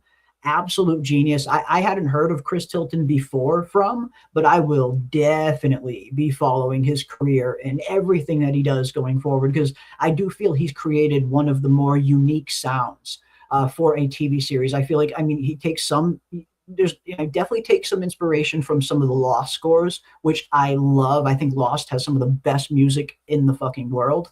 But Chris Tilton has made it his own. He has taken a little bit of inspiration from other shows, and he has made his own sound of From. And I just love everything that he's done with the show. I think sometimes when we see, we praise the actors, we praise the writers, we praise the cast, all we try to praise everybody that we can. But every once in a while, it's good to remember, the people that we don't kind of, that not the fandom remembers all the time, or thinks of all the time. That's why I like to shine light on some of, these kind of creators, the Matt Likeleys, the Yeah. composers of From, because there's so much talent working behind that camera that is just as important to bringing the show to life as Doug is, as Harold Perrineau is, as Scott McCord is, as all the actors and directors and writers are. So yeah, wanted to give some props to the composer for From, Chris Tilton, who Hmm. has just been doing a phenomenal job, I think. I hope you have a question in there talking about, you make an excellent point about the people behind the show that give us these amazing iconic things, Yeah. such as the wig. I hope that you have a question in there as to who is responsible for the amazing wig that we got in season 4. Ooh, that I don't know. That was not one of the ones I looked up in terms of who is in charge of the wardrobe department. But that is something we could find out. We could find out. But first we got Kiwi Skirt, who has just gifted 5 memberships. Holy cow. 5 memberships gifted from the awesome, awesome, awesome Kiwi Skirt. Wow, thank you so much, Kiwi. That is incredibly generous of you. It looks like Anna is now a member. Jen the Teacher is now a member. Pixie Vine is now a member. Series Queries is now a member. And LA World is also now a member. Welcome one, welcome all. So glad to have each and every one of you here. Thank you so much, Kiwi. You've been just such an awesome supporter of not only this, but every From channel in our little neck of the woods. You've been absolutely awesome and such a great moderator. Always dependable. I can't thank you enough. And thank you so much for the gift of the 5 memberships. Wow, awesome stuff. And of course, anybody who has become a new member, you have access to all of the custom Fromville emojis in there and free reign to make requests for new ones that you guys want me to make as well. So thank you so much, Kiwi Skirt. Thank you, thank you, thank you. And welcome, welcome to the new members. Is the best. We's the nicest. She is the best. I love her. Absolutely the nicest.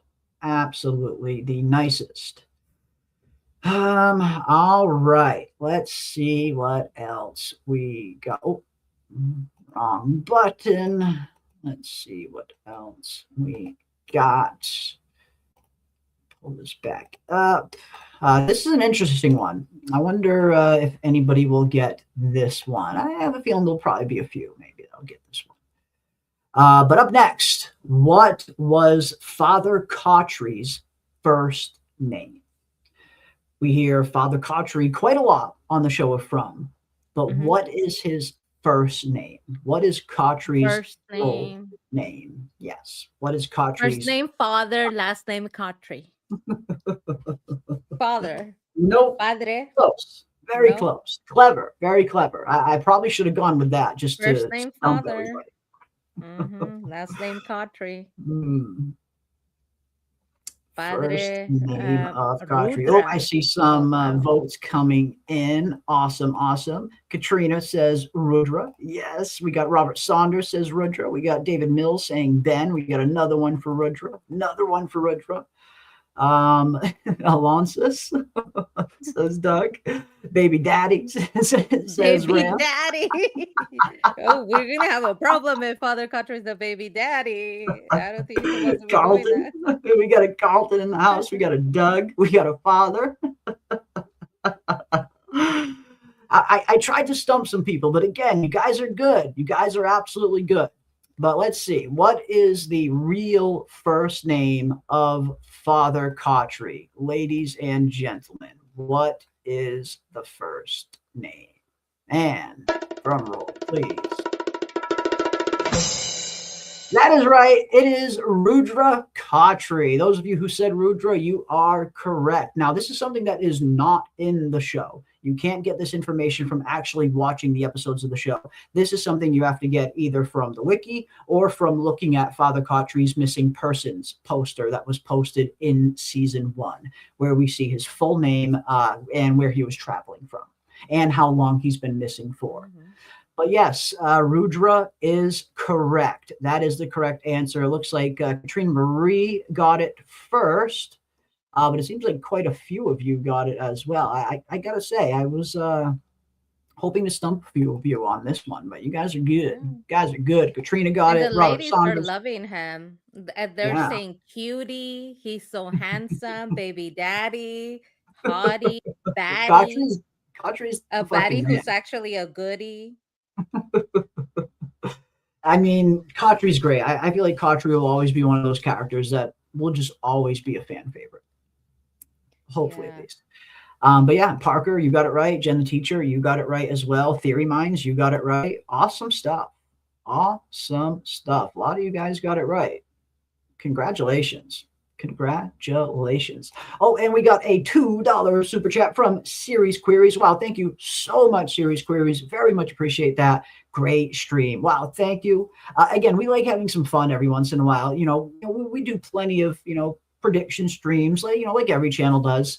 It's always fun talking about the show and predicting and theorizing where it's going to go next. But again, we like to switch things up every once in a while so it doesn't get too stale. Something different, something fun. And these are always fun. I always have a blast, trying to come up with these questions, trying to dig deeper and deeper every time, hoping I can stump even just a few of you, even just freaking once. I always have a blast putting these together. And I always have a blast doing them as well. So as long as you guys are having fun doing these, we'll definitely continue to do our From game nights for sure. So thank you. Very much appreciate that. Very much appreciate that. And I owe you, Series Queries, I owe you now. Oh, whoa.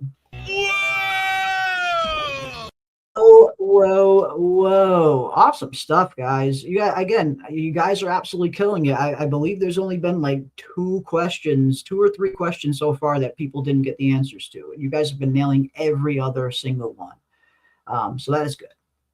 That is good. But all right, let's see what we have next. Ooh, all right, this is an interesting one. This is an interesting one. Okay, up next. How many on-screen character deaths occurred in season 1? The first season of From, how many on-screen character deaths occurred? Be very careful of the wording here. On-screen character deaths. And this was an answer. Any character that is a character death. I had to get this answer from the wiki myself. Even I didn't know this one. How many deaths occurred in season 1? Ooh, we got 3, we got 6, we got 7, we got 8. Oh, Christ, I have no idea. We got 1, 4. I got to say, you guys are 5. Low. You guys are very low. You got to crank those numbers up a little bit. Crank those numbers up. Oh no, wait, that's There's the a lot Colony of House deaths. Massacre, dude. That's the Colony House Massacre season, right? Not even talking about the off-screen deaths that happen in Colony House Massacre. This is only the characters that we saw die. So we're not counting unless we saw them die. Their character deaths, though, right? They're off-screen deaths. Off-screen deaths. These are on-screen deaths. How many were there? Ooh, 14. Very close. Yeah, on-screen. Solely on-screen. Again, I had to get this answer from the wiki myself. Even I didn't know this one off the top of my head. No, I need to see a list of every name. 12. Do you have that? I do Are you gonna have. tell us each one? I will tell you every single one. Absolutely. Sebas says 12. We got a 4. We got 8. Lot of good.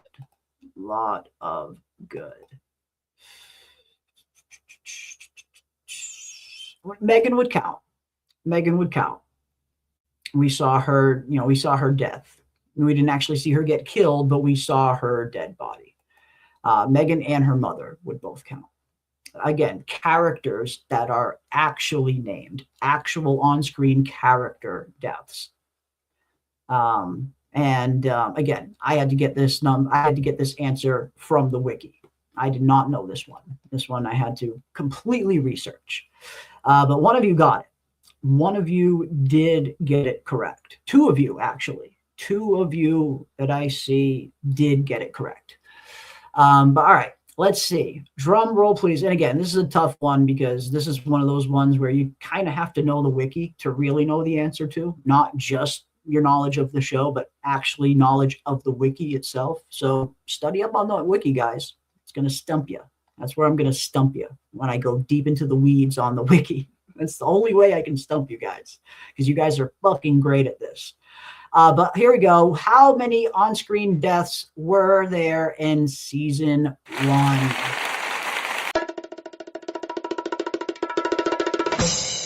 12 deaths. according to the From Wiki, 12 deaths, 12 character deaths in season 1. And these are the deaths that they have listed: Lauren, Megan, Toby, Gina, Bing, Kenny's father, Frank, Nathan, Kevin, 70s porn stash dude, Trudy, Father Cautry, Abby, and Eric, the one who hung himself.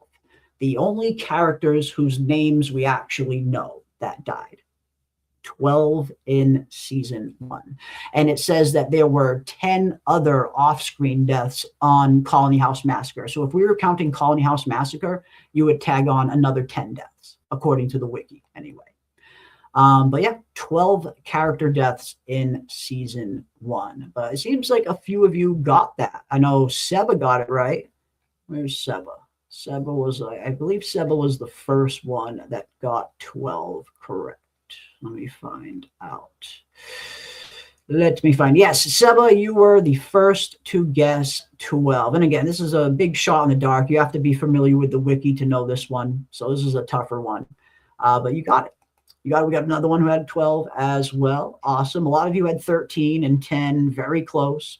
But season 1 definitely has the biggest death toll. Like looking at all of the seasons, we don't have a death toll that even comes close to this in season 2, 3, or 4. Not even close. Season 1, it really had the bodies hitting the fucking floor in that first season compared to the rest.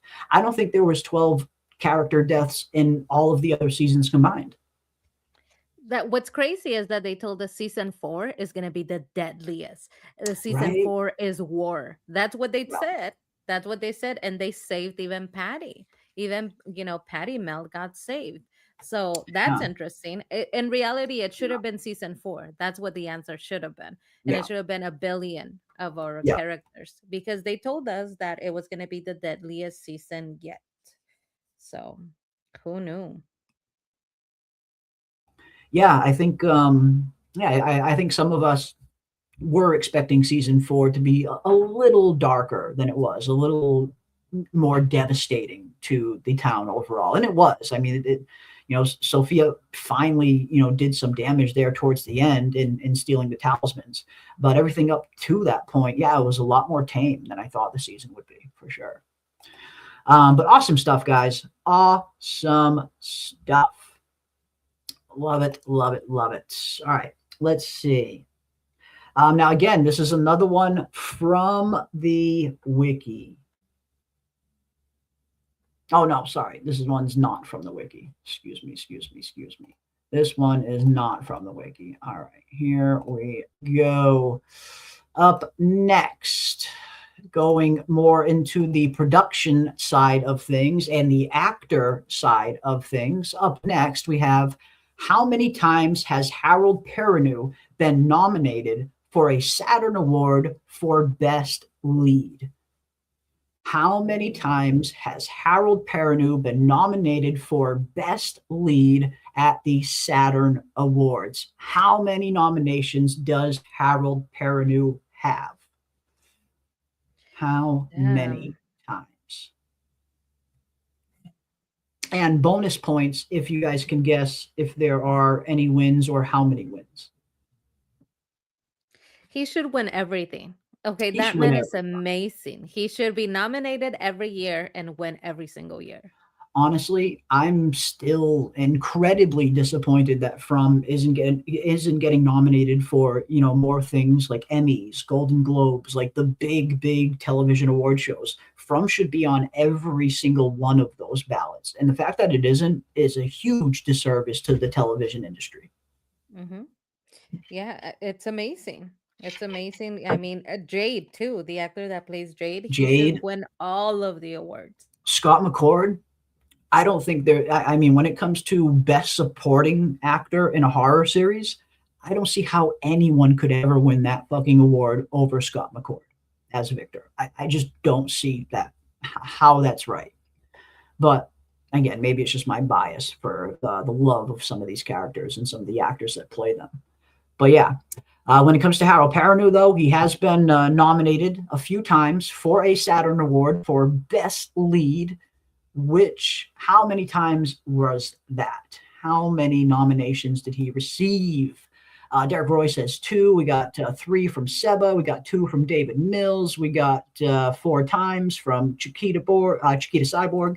Parker has 3. Palmas has 2. Sherry has 3. Awesome stuff. Awesome stuff. Mhm. I see Chiquita said it's better than Emily in Paris. That show that show was winning everything. You know, I Yeah. love Paris. It's my favorite place to visit. I go to Paris constantly. I love that place. Very special to me. When Yeah. I saw the show Emily in Paris, I tuned in and it is a bad show. It's the show is not good. The acting is not good. The storyline makes It no ain't from sense. good. No, I mean it's not even no. In Spanish we say no le llega ni a los talones. It's not nothing, you know, it's nothing Yeah. compared to From, but it was winning all of these awards. So I was so pissed off. I did some research because I was like, this show is bad. How are they winning everything? And you know what, Chiquita Cyborg? They send the critics. If you were a critic of the show, guess where you got to go for the premiere? Paris. They Oh, gave yeah. them a trip to Paris to watch the show. So of course, guess what? All of the It's reviews came back amazing because they it's got all a sent to game. Paris for free. Unfortunately, when it comes to paid critics and paid reviews, yeah, it's all just favoritism. A lot of and there have been plenty of professional critics that have come out and confirmed this and corroborated this, that a lot of them will give favorable scores just so they can keep their early access to all of these events.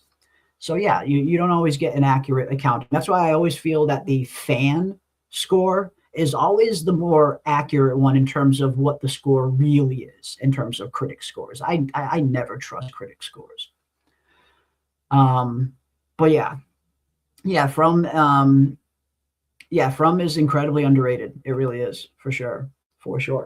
But how many times has Harold Perrineau been nominated for a Saturn Award for Best Lead? And the answer is, ladies and gents, 3 nominations. That is right, ladies and gents. He has been nominated not 1, not 2, but 3 times for Best Lead at the Saturn Awards. Now, bonus points if anyone can guess if he's won, and if he has, how many? How many has he won out of those 3? He better have won all of them. He better have won. Do not tell me. And were these nominations for From? Do you know that? Or were they for his other work? From. These are for From. Strictly for From. Okay, he better have won every single one. And if not, I want to know who took it over him. Let's see. How many did he win? Chat. 0 wins, 1 win, 1 win, 1 win. 0. Got 0 wins, most likely. Oof. And unfortunately, yes, zeros have it. He has not won a single time, which again is just it's blasphemy at this point. Just absolute blasphemy that Harold Perrineau hasn't won Best Lead yet. It's just criminal. Absolutely criminal. 3 nominations, not a single win. Come on. That is not meritocracy. Who won instead of him? Who won? Exactly. Do you know? That's what I don't. Nope, I don't know. Saturn I know he was Awards? nominated for seasons 1, 2, and 3. He'll probably be nominated again for season 4. But yeah, I'm not sure who won over him. I'm gonna look it up because Yeah, let that us know. is petition. We need a petition because that Crazy. is not. It just makes no sense. Crazy. It is absolutely crazy. Believe it or not, from the research that I could do, in terms of like the actual cast, there's only been 2 actors on From that have ever won awards. Okay, well, we And that's have criminal. 2025 Nicolas Cage. So okay, Nicolas Cage. Okay, that's fine. I do like him. Does it say for what role he won it from? Is that Dream Scenario for Dream Scenario. Tom Cruise for Top Gun. And Colin Farrell for The Penguin. Tom Holland for those Spider-Man. those are all incredibly good roles. I mean, you can't really, especially can't argue with Colin Farrell and Penguin. Tom That was, Holland for Spider-Man. that's I crazy don't though. think That's crazy. why are people so in love with Tom Holland? I do not see it. He I looks don't know. like a 12-year-old child. I don't see how he was I just don't. Tom Holland for Spider-Man. I thought it was Mm, an interesting choice. Okay. crazy. Bob Odenkirk won one. Yeah, that's right. I remember. I think I remember seeing that too. But I mean, Bob Odenkirk was winning every fucking award when Better Call Saul was on. That show was cleaning up every single award show. Like it was almost unfair. Um, but yeah, it's crazy. Crazy, crazy, crazy. But yeah, nominated for 3 times for a Saturn for the best lead in horror series, but he has not won any, unfortunately. Very criminal. Absolutely criminal. But keeping into the award show kind of ceremony, up next we have which cast member has won the Leo Award for Best Supporting Actor? Which member has won the Leo Award for Best Supporting Actor? Oh. Which character? Which? Well, can you tell us supporting actor? What does that mean? Because when it comes to From, it's hard to see who is the main character The and who is the supporting. when it comes to award shows like this, main characters on From would be Boyd, Tabitha, Jade, and probably that's about it. Just about every other character that I've seen, whenever they're nominated, they're all nominated for best supporting. Donna, Victor, the rest are all just supporting categories. Okay. I think it's gonna be Victor then. Ooh, I think it Victor. will be Yeah, he's amazing. Mhm. Yeah. It's crazy, right? Yeah, he really didn't win any. It's crazy. I was shocked when I looked that up. Because I had I knew that he had been nominated for a bunch of Saturn Awards, but I was never sure if he had won any. Because when I was making these questions, I thought, all right, I need to go research that real quick because I know he's been nominated, but has he won? I was shocked. I was so shocked when I found out. Yeah, I wasn't shocked that he was nominated every year, but shocked that he hasn't won one. That's just crazy. It's crazy. But I don't know.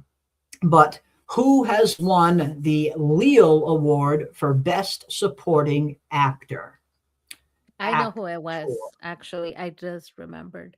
Yes, Mm. it's the actress that plays Patty. She was nominated for season 4. Well, Season 4 it best can't be supporting Patty. actor. That's why she got all the screen time. It can't be Patty. It's got to be a male. This is Best Supporting Actor, not actress. Maybe it is a man in a wig. You don't know that, Jeremy. You don't know that, Jeremy. People are, they can act in different roles. I think it was Patty Melt or Patty Melt's a good um one. Patty Melt's a good one. Fire Mitts or Fire Mitts. Fire Mitts, great fucking answer. I love it. If Fire Mitts didn't win, Fire Mitts better. Oh, well, Fire Mitts couldn't have won because Fire Mitts would be a season 4 nomination. But if Fire Mitts isn't nominated, yeah, we riot. We riot. But Derek Roy says Ricky He. Series Query says Boyd. We got some for Boyd. Now, it wouldn't be for, again, this is for Best Supporting Actor. Harold Perrineau would be in the lead category. This is for supporting actors, so secondary characters. Elgin. We got to vote for Elgin. Interesting. We got to vote for Jade. Okay. We got to vote for Donna. Another vote for Ricky He. Awesome. Probably Jim's actor. Awesome. Tabitha Matthews, Jim or Jade, Victor. Ooh, it's for From. All of these are all pertaining to From. 100% From. Scott McCord. Ooh, interesting. Ooh, Catalina Moreno, Tabitha. Maybe. Awesome stuff. Let's see. Awesome stuff. Oh, and yes, good night to Doug. Doug is heading out. I know it's getting late. So thank you so much for hanging out with us, Doug. Always a welcome sight, my friend, and always a great addition to our chat. It's always fun seeing you, my friend. I want to know, Doug, before you go, are you saying good night because you are currently in Nova Scotia and you're filming? Is that why you're calling it a night? Or where are you, Doug? Ooh. Because I know that they're already filming. So why are you leaving? And are you in Nova Scotia? That's how I know if he's filming right now or not. Oh, PM. Good stuff. Good stuff, ladies and gents. But all right, let's see who was the winner. Which cast member won a Leo Award for Best Supporting Actor in Horror? And the answer is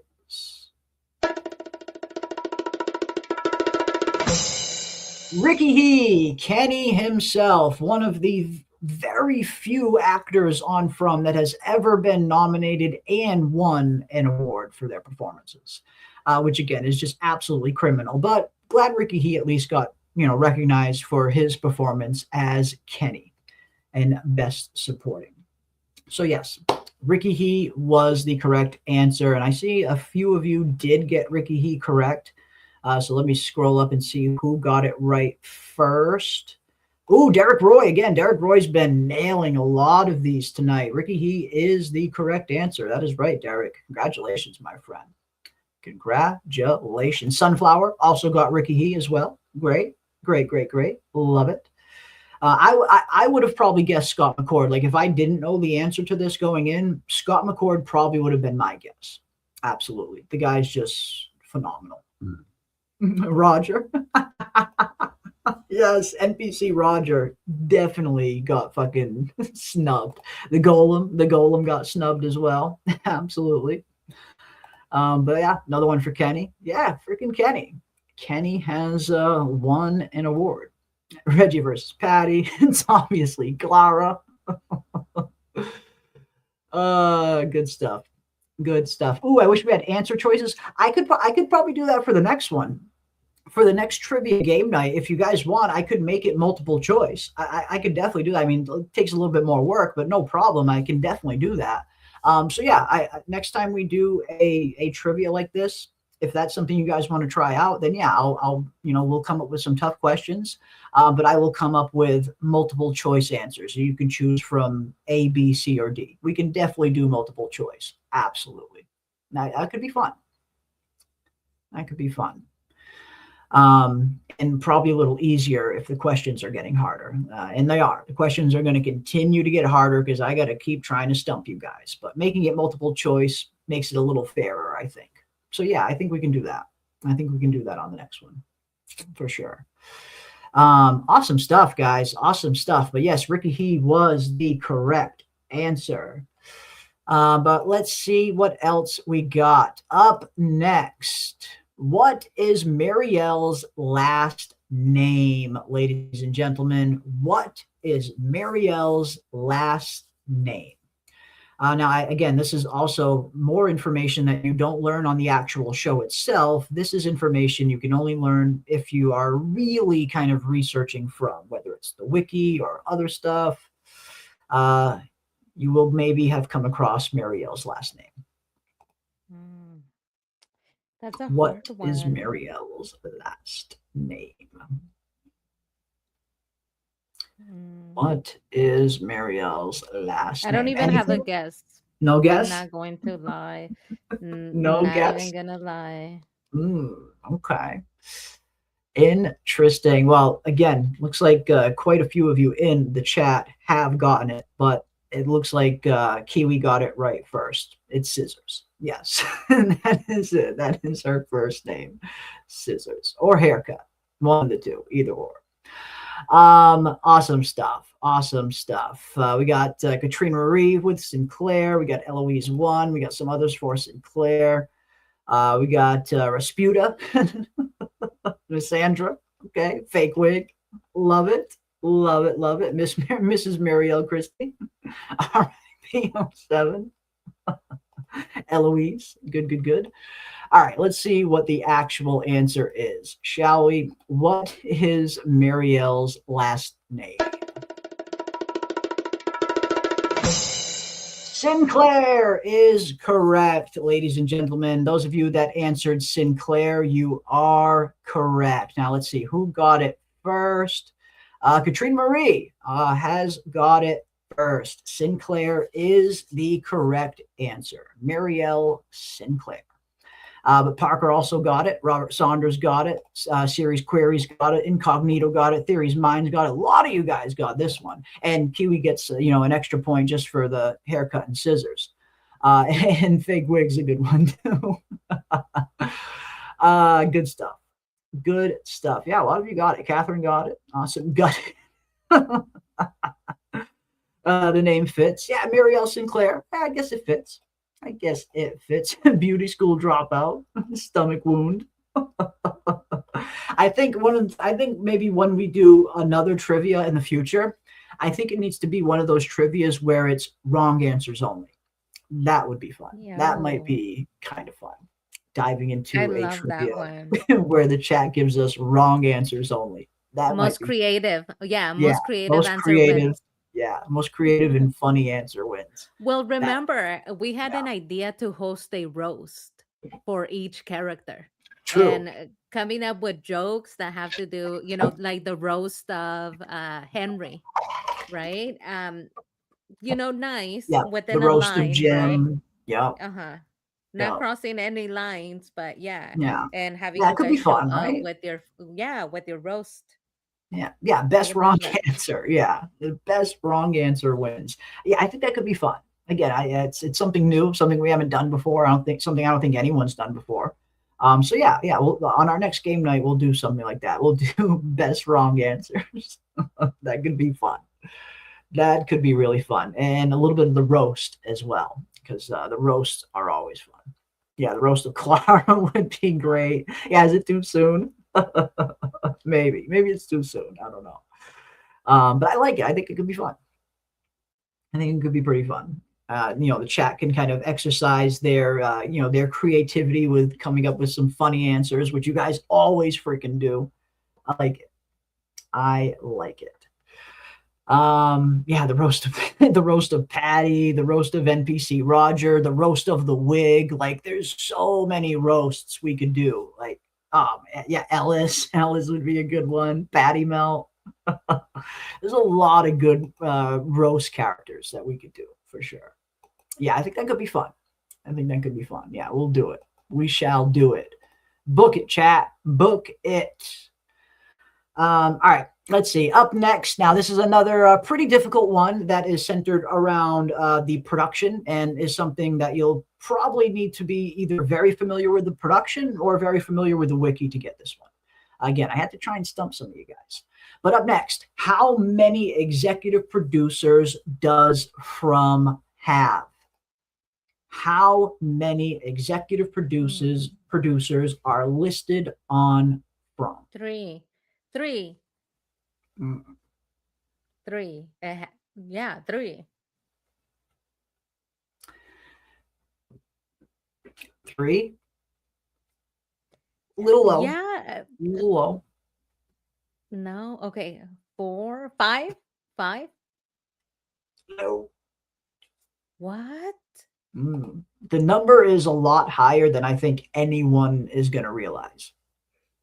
But I mean, when I look at the credits, it shows the creator, right? And then 2, the 2.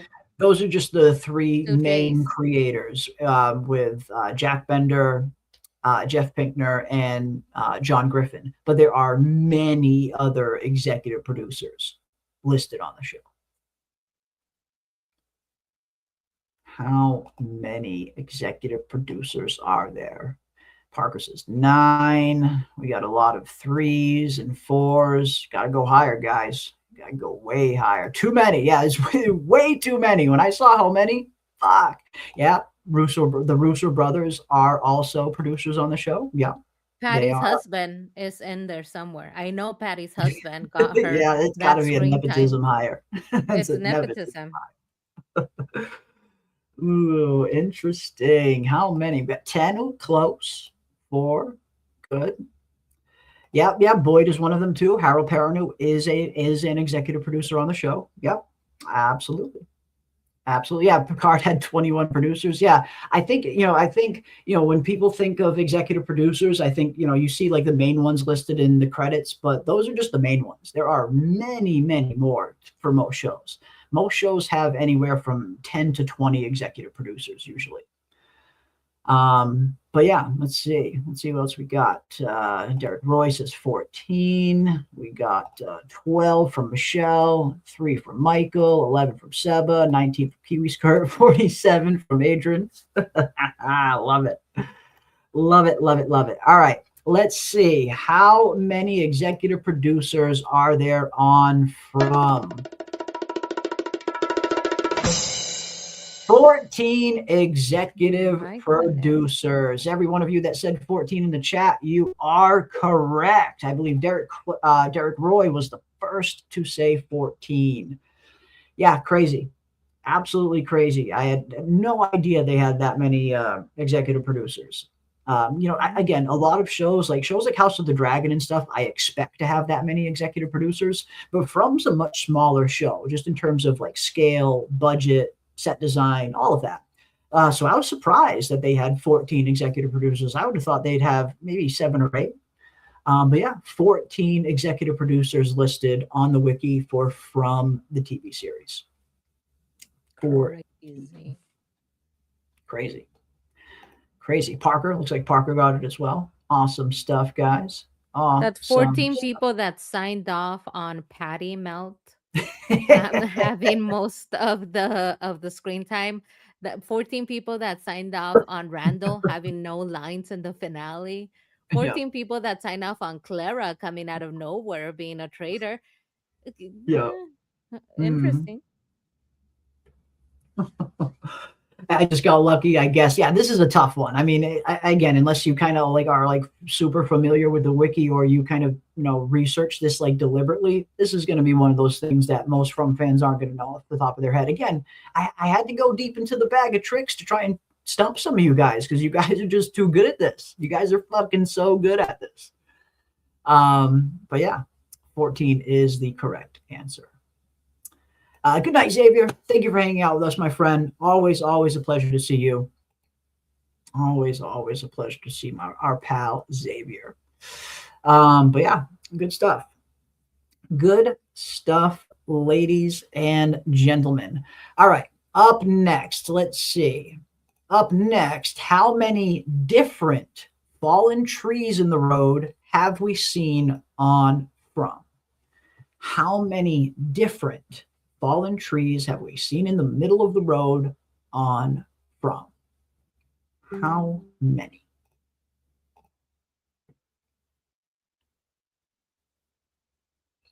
How many fallen trees in the road? It has to be 3 or 4. 3 or 4? Okay, so the Matthews and Jade one, that's 1.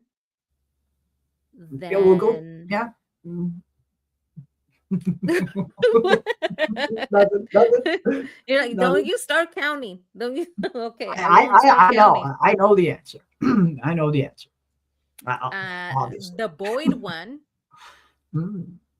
Wait, 3 or 4? It has to be 3 or 4. I'm gonna go low. I'm gonna go 3. Tabitha 1. We know we see one with Tabitha. We know we see one with the Matthews. We know we see one with Sophia and the father. That's 3. Mm-hmm. 3. Awesome. Right. I think. Okay, I'm gonna say 3. Okay. We got a lot of 3s in the chat. I see 2s, 3s, and 4s. It seems to be hovering right around the 2, 3, 4 mark for everybody. 4s, 3s, 3s, 2s, 4s, 3s, 2s, 4s, 3s. This is hard. Some of these are a little tough. Some of these are easy. Some of these are a little tough. Dang, there's more than one. There is. Every single person that gets stuck in From, they all see a different tree. But we, as an audience, have only seen a certain number of them, an exact number to be exact. 3s, we got some more 4s, we got some more 3s, we got some more 4s, some more 4s, some more 4s, some more 4s, some more 3s, some more 2s, all over the map. Love it, love it, love it, love it. All right, let's see. Without further ado, ladies and gentlemen, how many different fallen trees in the road have we seen on From? And the answer is 4 different fallen trees in the road. Yes, those of you that said 4 trees, you are correct, and we will count them down. The Matthews family, Boyd's family, Tabitha's return to Fromville when she comes back, and the Preachers makes four different fallen trees in the road that we have seen on the show of From. It's Boyd's one that I forgot because I don't remember Boyd Yeah. getting out of the car and looking at the tree. Yeah. Did we actually see Boyd get out of Yes. the car and look at the tree? I'm We did. blanking on that. I forgot that one. Yeah, we brought up the comparison a few times when, because that was the first time I noticed it, that people are seeing different trees when they get stuck at this tree. There's one shot that's an above head shot, and you can see Boyd's car and the tree right in front of it, and you can see how vastly different it is from the Matthews family tree. That was the first indication that we got that people are seeing different trees. But yeah, we did see Boyd's. We did. But yeah, 4 different faraway trees. We never saw the bus one. You know, again, there's some characters that are entered where we just didn't see the tree. We never got to see the bus one. These are the only 4 that we actually got to see on screen as an audience ourselves. The Matthews family when they first arrived, with Jade as well. Boyd's family in the flashback to that episode, season 1, episode 8, when we get the flashback episode of Boyd when they first arrived and how, he killed Abby. All of that happens in that same episode. And then again, Tabitha coming back to Fromville after the boy in white sends her to the real world. We see her in the ambulance pulling up to the faraway tree, the downed tree in the road. And then last but not least, the one that the preacher drives up to in season 4. So yes, 4 different trees. We did see the Preachers, yes. And when we saw the Preachers, what made that one stand out to a lot of people is that it seemed like when the preacher went up to his tree, all it was the tree. There were no crows. And that was an early indication that there was something off about the preacher's arrival, something off about Sophia maybe, because that was the only instance where we see the tree and we don't see crows at the tree, only with the preacher and Sophia. Every other time, we see the tree and the crows. But yeah. 4 different trees in the road. No, we didn't see Toby. We didn't see Toby see anything. We didn't see Toby or Jade see the tree. They probably saw a different one than the Matthews family. They just arrived at the same time as the Matthews family, but we didn't see Jade and Toby's tree. No, we only saw their vehicle.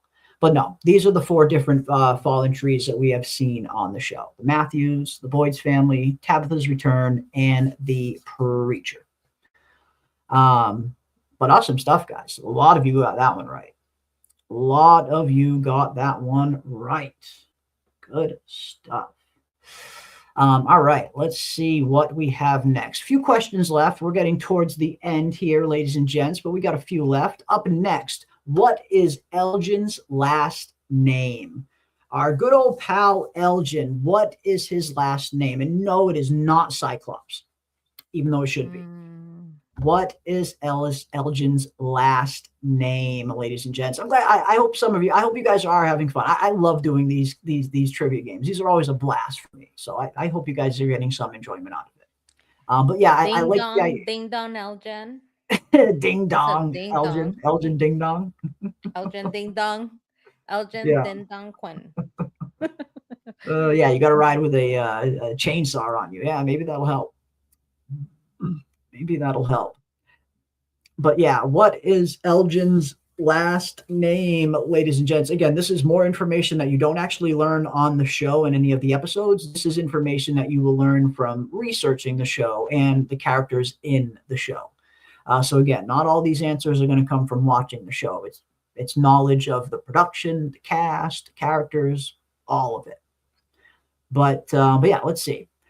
What is Elgin's last name? PM, anything? Damn. It's tough. Elgin's country, mama, owl making, knitting, fool.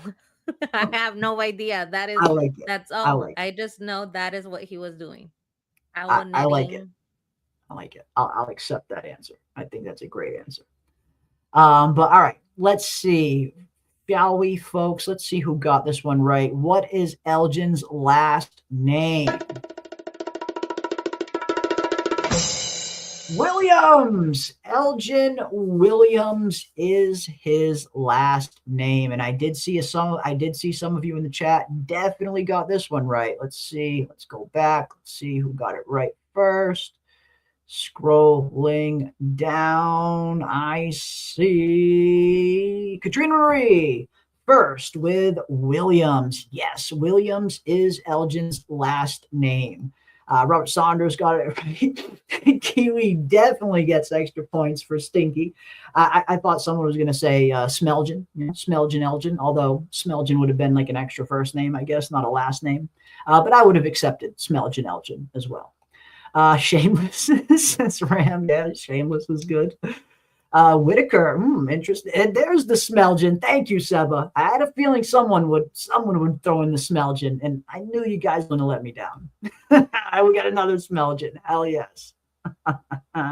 Looks like a Jackson. Yep. Turner saw it in the credits during the rewatch. Ooh, interesting. Williams. It is. At least according to the official From Wiki, anyway. Elgin Williams. But I like Smelgin. I like Smelgin Elgin as well. That is a good one. Good stuff. And yes, RIP to Elgin. That is true. We lost Elgin, one of the few characters that we lost in season 4. I think, we thought we were going to lose a lot more. But we lost Elgin. Yeah, everyone already Googled it. I hope not. I mean, I like to hope that we are playing on the honor system here. But again, this is the internet. So we're just having fun. Just having fun.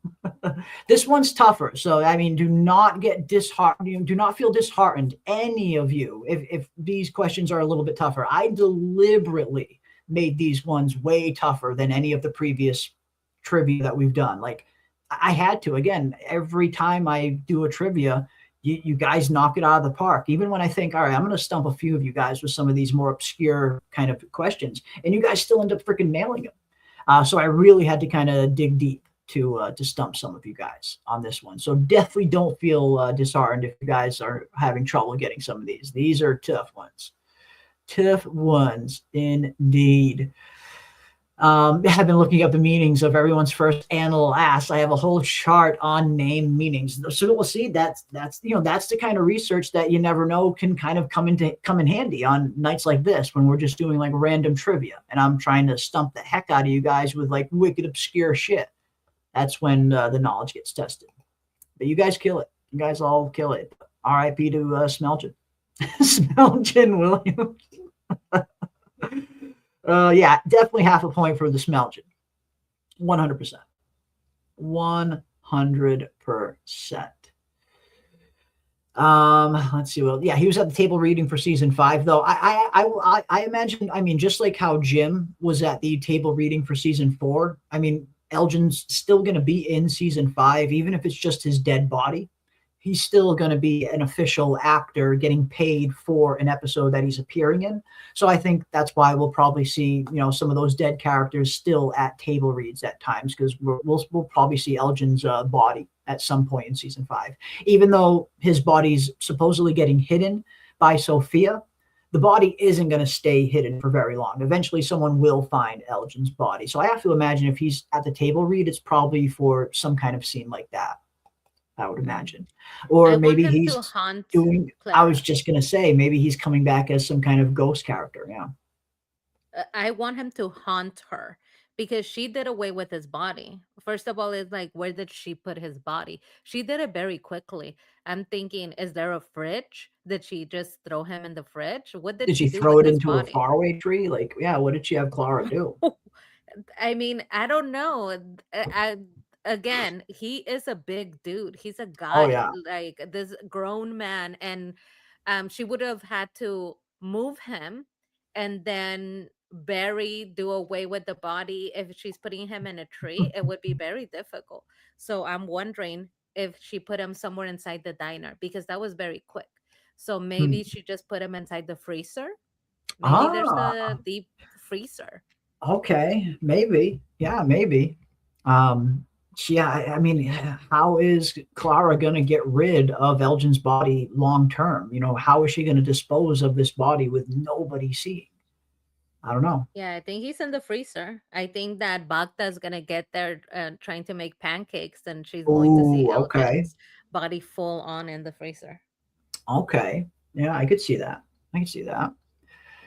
And yeah, I don't feel bad. I just like making shit up for answers. I mean, it's just supposed to be fun, right? I mean, even if you're just making stuff up and you happen to get some right, some wrong, nothing wrong with that. We're all just having a little bit of fun at the end of the day. Trying to do a little something new instead of, just the same old theorizing, which again, I never tire of theorizing about From and talking season 5 predictions.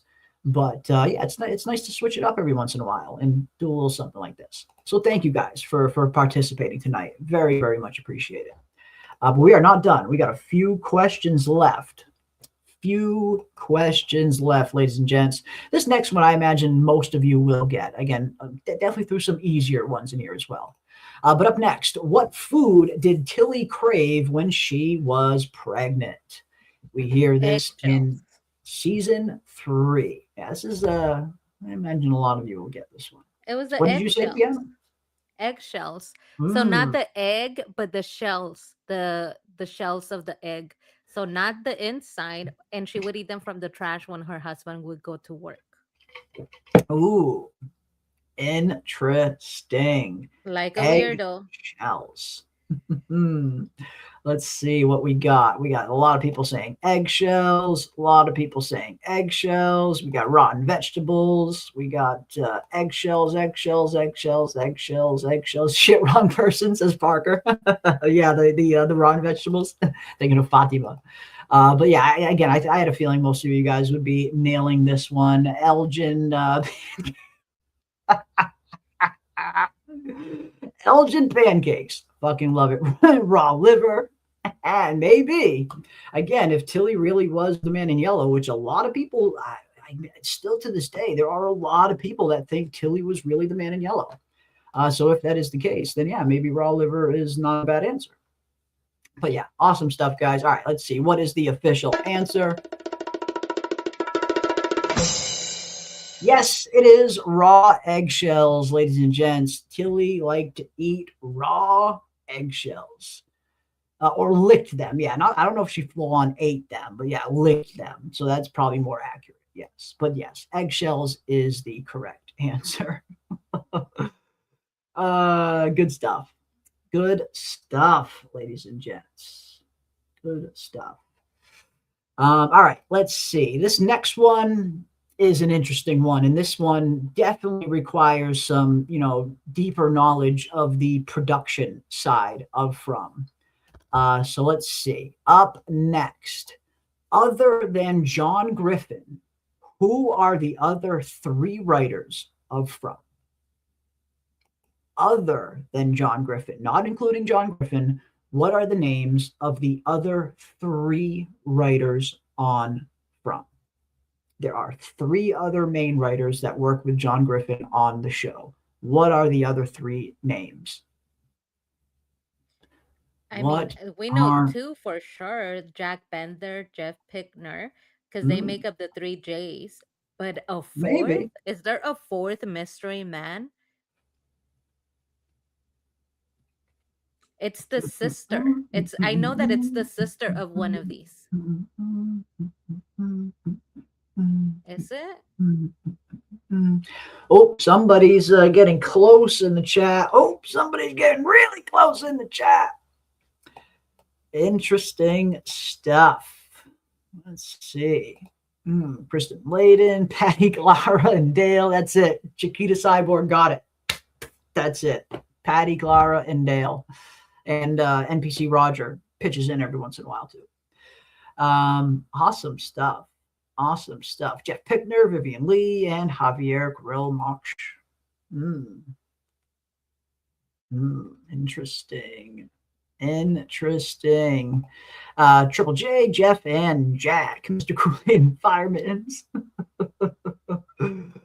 Awesome stuff. All right. Now, again, we shall see. These are the 4 writers, the other 3 writers that are listed on the show of From on the wiki.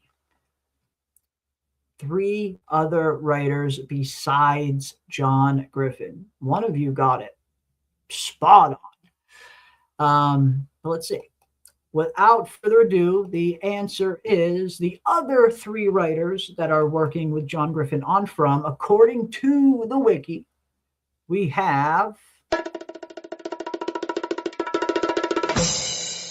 Jeff Pittner, Vivian Lee, and Javier Grillo as well. That is right. One of you nailed this on the head. There it is. You got it 100% right. That is it. I had a feeling a lot of people would choose Jack Bender as one of them, but Jack Bender, oddly enough, is not listed as one of the writers on the show, only director and executive producer. So yeah, those are the other 3 writers that are listed that are working on From with John Griffin: Jeff Pickner, Vivian Lee, and Javier Grillo Marchwatch. I cannot pronounce that last one there. Sorry, meaning no offense. Marsuak. There it is. Thank you. Marsuak. Finally, something you can pronounce, but I can. Yeah, that's like an actual like Aztec or Mayan. Yeah.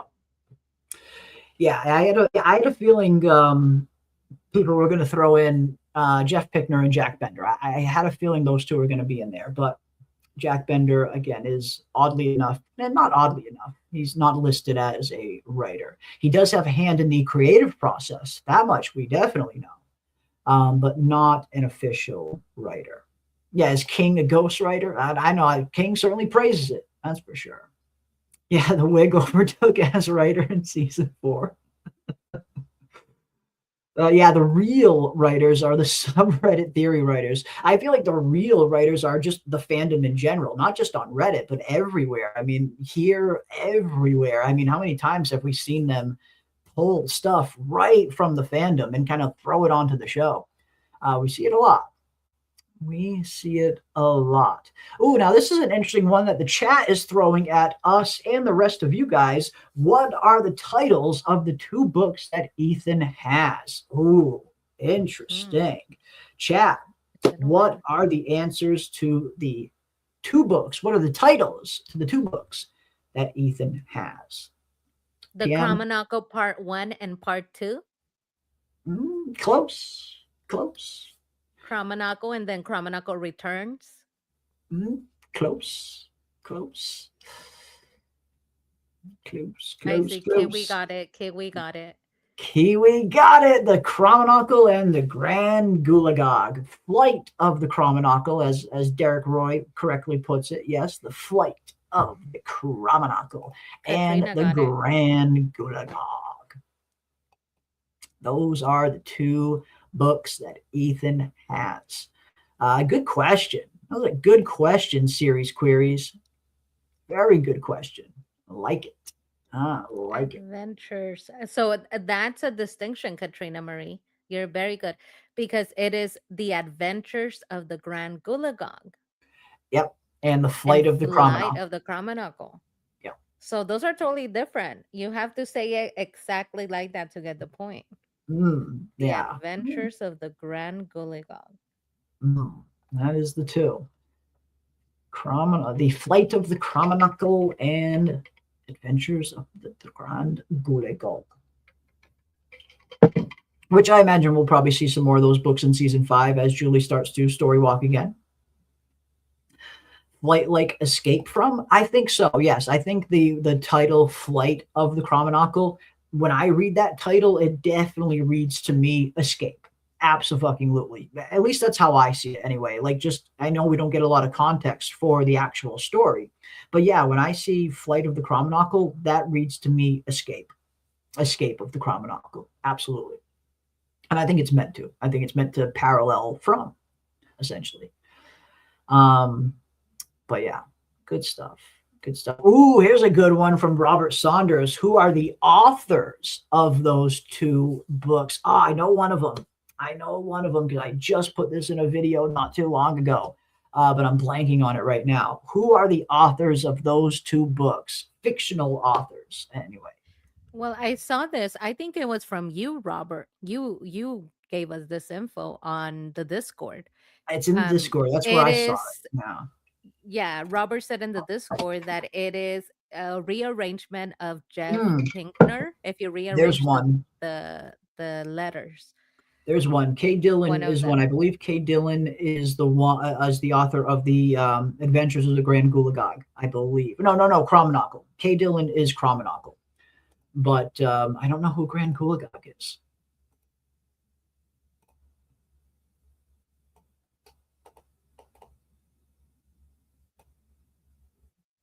Yeah, I don't know. I'm blanking. I cannot think of the other one. Let's see.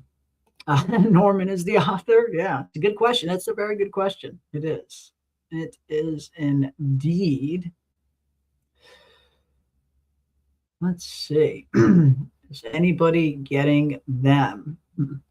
Robert, chuck the right answer in the chat whenever you want, my friend, and we will see who got some of those right. We shall see. But I do believe Kay Dillon is the Cromanacle one, but I'm not sure who the Grand Gulagog author is. That one I don't remember. But Kay Dillon does look familiar for the first one. Awesome stuff. Okay, Katrina Marie also has a question for the chat. Love it. I love how you guys question us and each other as well. And that is always welcome. Anytime we're doing a trivia night like this and you guys have questions that you want to throw into the mix, please throw them in the chat and I will always bring them up as soon as, if I see them, that is. And I try not to miss any. But Katrina Marie says, my question for the chat is, name that character, Fatima's blonde girl side piece from season 1. Ooh, this is a good one. What is the name of Fatima's side piece in season 1? We see Fatima kiss her during the episode of the Colony House Massacre. Mm-hmm. Yeah. What was her name? I don't remember, but I do remember that she looked a little older than Fatima. Oh, yeah.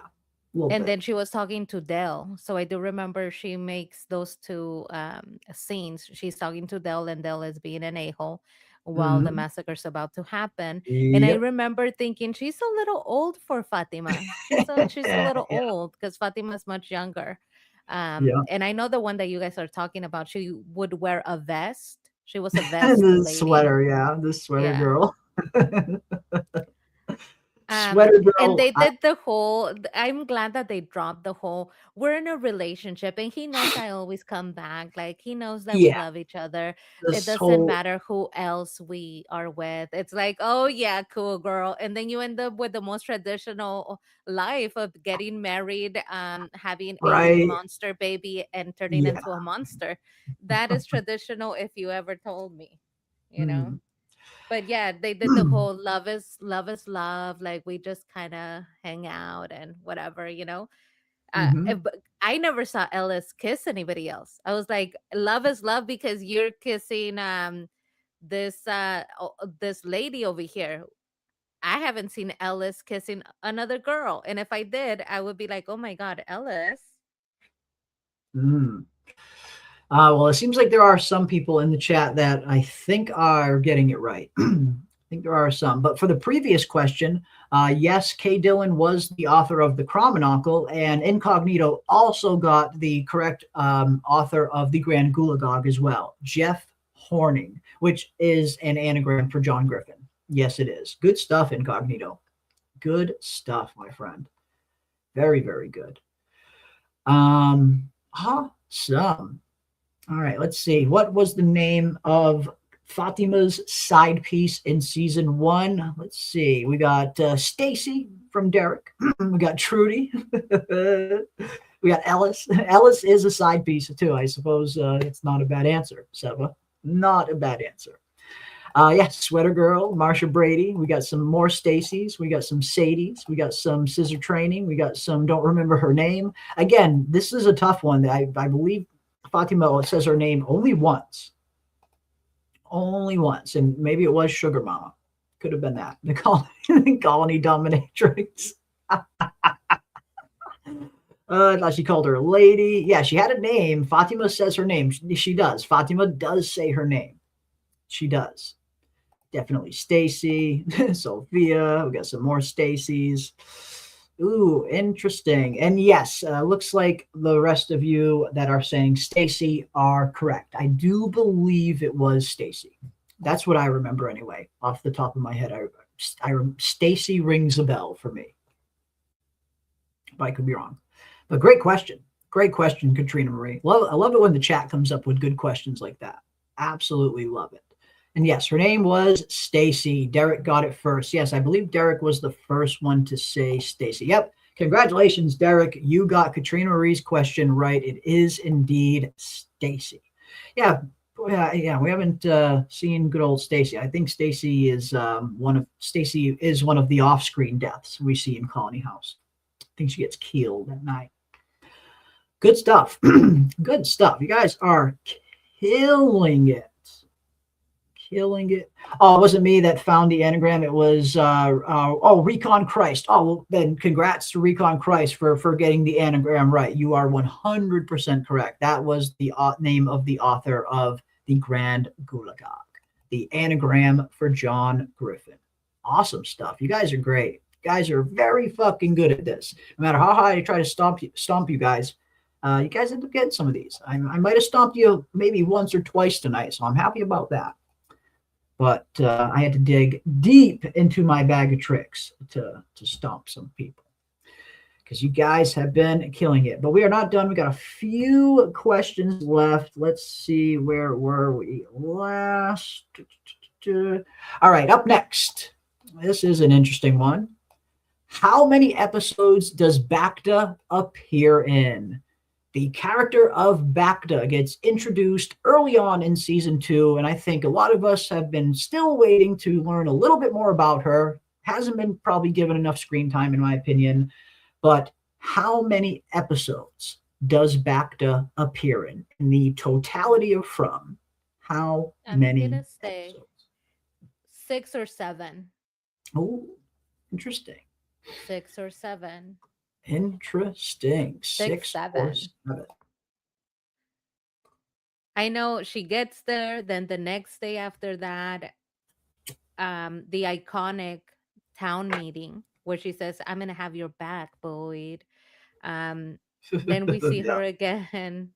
Oh wait, no, I'm missing some, because she also appears when Evil Sophia's cutting the rope. She's also in that. Mhm. So Yeah. 9. I'm gonna go with 9. 9? Okay. Interesting. Interesting. How many episodes did Bacta appear in? Palmer Shelby says 8. We got 34 Songstress saying 5. We got 9 for Dave. 12 just for a second guess for Palmas. We got 15 from Seba. 10 from Parker. Series Query says 3. Sherry Ann has 7. Kiwi has 4. Theory Minds has 7. Ram has 7 as well. Awesome, awesome, awesome. We got a 6 from KB, the SP. 20 from Dare Eagle.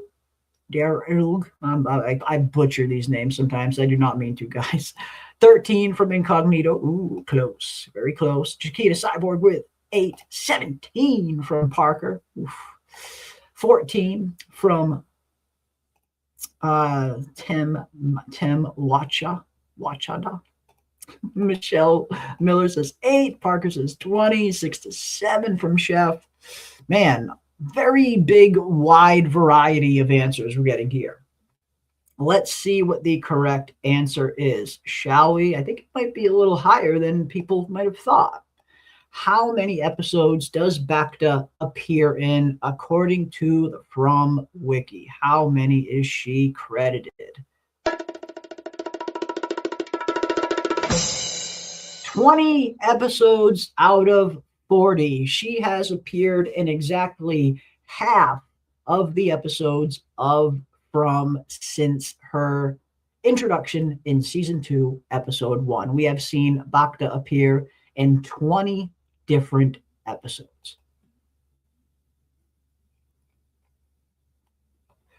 20 different episodes. And some of you got it right. I think some of you got 20 right. I remember seeing 20. Let's see.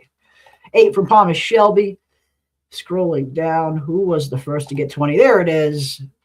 First to get 20. She appeared in 20 episodes. Good old Bacta. Again, that's one that, you probably wouldn't know unless you're, very familiar with IMDb or the wiki, or you looked it up, because that's definitely not one that I think will be on the top of people's minds, unless you're very knowledgeable about From, which some of you are. A lot of you are, I should say. But yeah, 20 episodes. I was very surprised because, when I was coming into this, I was kind of looking for more, obscure questions like this to make this one a little bit difficult. Kind of center it around not just the narrative of From, not just the story of From, but the production, the cast, the crew, everything. I got to up my ante. But yeah, I was super surprised when I saw that she had appeared in 20 of the 40 episodes. I would have thought maybe 10 at most. But yeah, I was very surprised. Very, very surprised that Bacta has been in 20 freaking episodes. And yeah, I only remember about 2 scenes.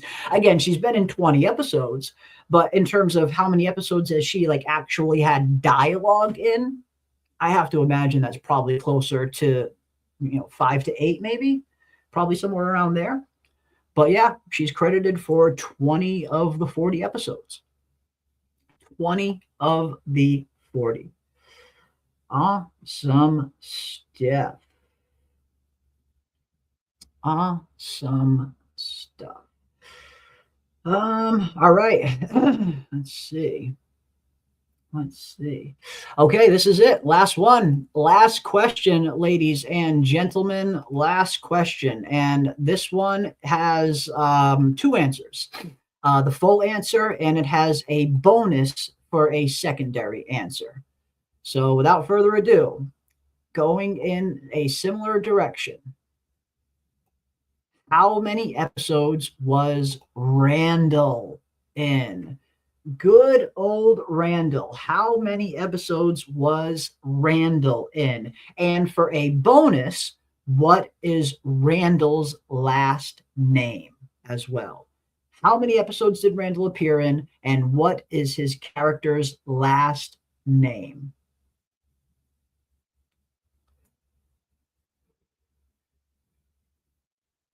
How many Randall episodes?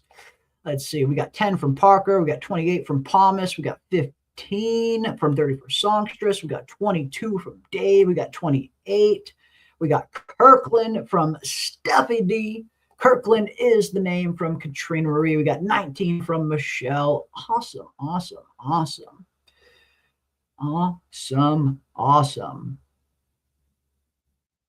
Let's see what else we got. Kirkland. We got some more Kirklands. We got 24 and Lothar. We got 26 from Kiwi. I don't know. I'll be shocked if it's fewer than Bacta. I will be too. Definitely more than Bacta. I'll say 28 in Kirkland, 28, 24, 20, Randall and Randall the Mandel. Randall the fucking Mandel is, that's it. Kiwi wins the whole night. That was good. Good stuff. All right, let's see. What is the full answer, ladies and gents? How many episodes did Randall appear in? And for a bonus, what is his character's last name? And the answer is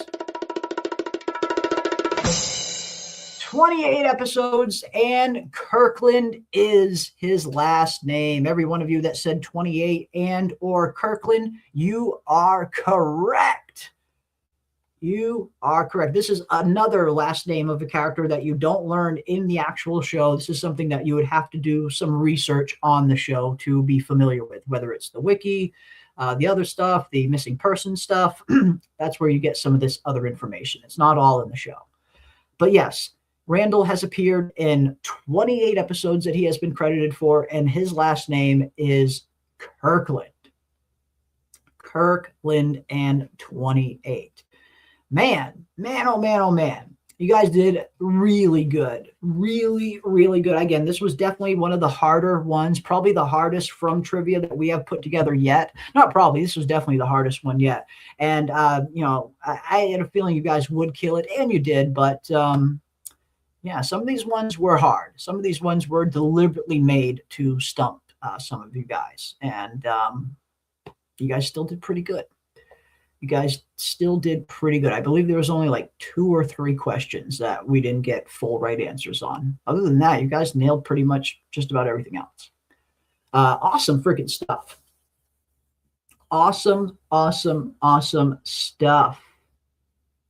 Oh, all right. Incognito has a question for the chat and for me as well. I have a question. How many trees from towns got and how many kind? Like how many different kind of trees? Shit, I am not a tree expert myself. I have no idea. But if anybody in the chat does, drop your answers in the chat. And I like this back and forth that we did tonight. You know, I love coming up with questions. But it's fun to answer some questions every once in a while. And you guys have been putting forth your own questions throughout the night. And that is something I love to see. Every single time we do a trivia night like this, if there's ever questions that you guys want asked that we didn't pick, throw them in the chat and I will always bring them up because you guys come up with great stuff too.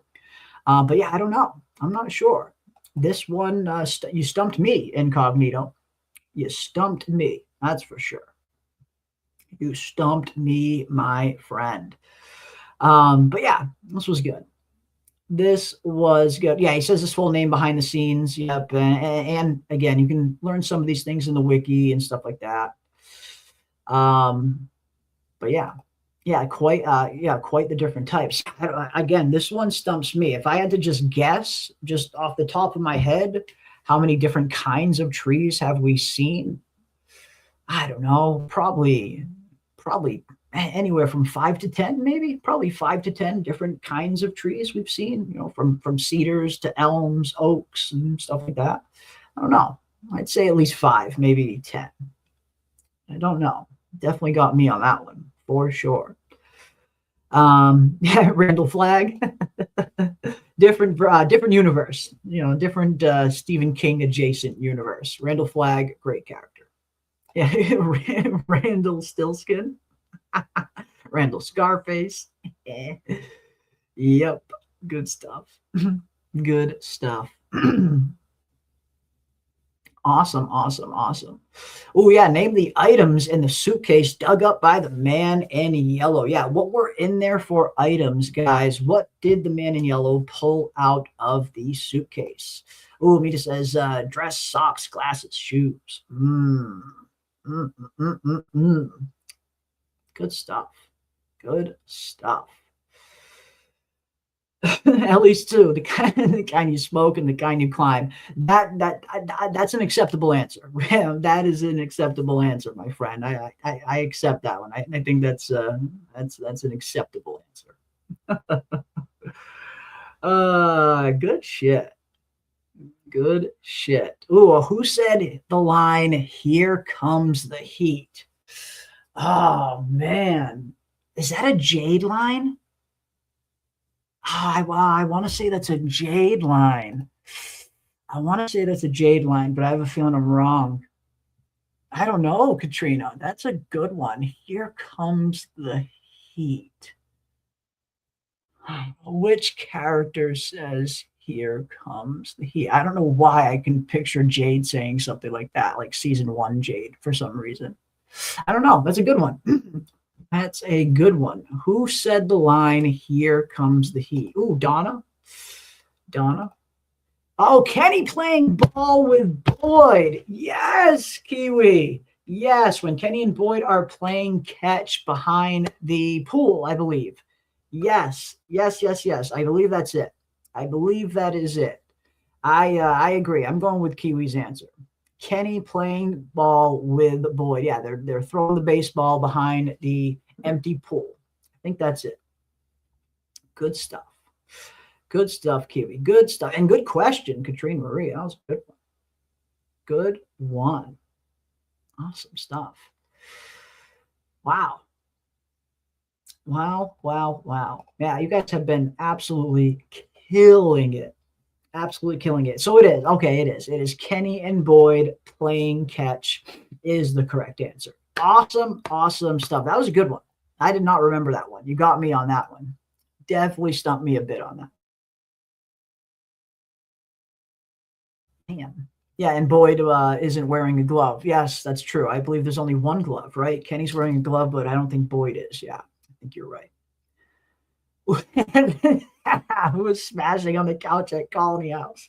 I don't know if we ever learned those characters' names. If we do, I don't remember seeing it in the wiki. And I don't remember it off the top of my head, but I don't remember ever even seeing those characters again. Like that woman in that band. Like I don't ever remember seeing those faces ever again in the whole show. It's almost like they got just X'd out of the whole show. They're not even extras anymore. So I don't know that one. That you definitely got me there. When the guy let the girl monster into Colony House. Yeah, good old Kevin, or as I like to call him, 70s porn stash dude. Yeah. Crazy. What's the phrase that Donna says the most? Ooh, man, Donna says a lot of phrases, quite a lot. But yeah, man, what phrase does Donna say the most? I almost want to say "God damn it," but I feel like that's not it. I don't know. That's a good one. What phrase does Donna say the most? I feel like it's "God damn it," but I don't know. Could be wrong. It literally has to be "God damn it, Boyd." Oh, come on. Okay. Come on. Oh, shit. Let's see what else we got. Good stuff, guys. Good freaking stuff. You guys are killing it. It's a pocket universe. Damn it, Dale. Yeah, shut the fuck up. You're going to get everybody killed. I gotta go. Oh, shit. Awesome stuff. Oh, wow, this is a good one. What was the name of the first person Boyd saw died? Yeah, Boyd does mention this, I believe, in season 2 when he's talking to Donna in the greenhouse, I believe. And he's very tripped out by 2 people that come into From that have a similar name to this kid that kind of died in Boyd's arms back in service, if that's the one I'm thinking of. But yeah, what was that name? Some of you got it. Some of you got it already. Yeah. No. Oh, this is close, Nicole. Very, very close, Nicole. You're like literally only like 1 letter off. Literally only 1 letter. There you go.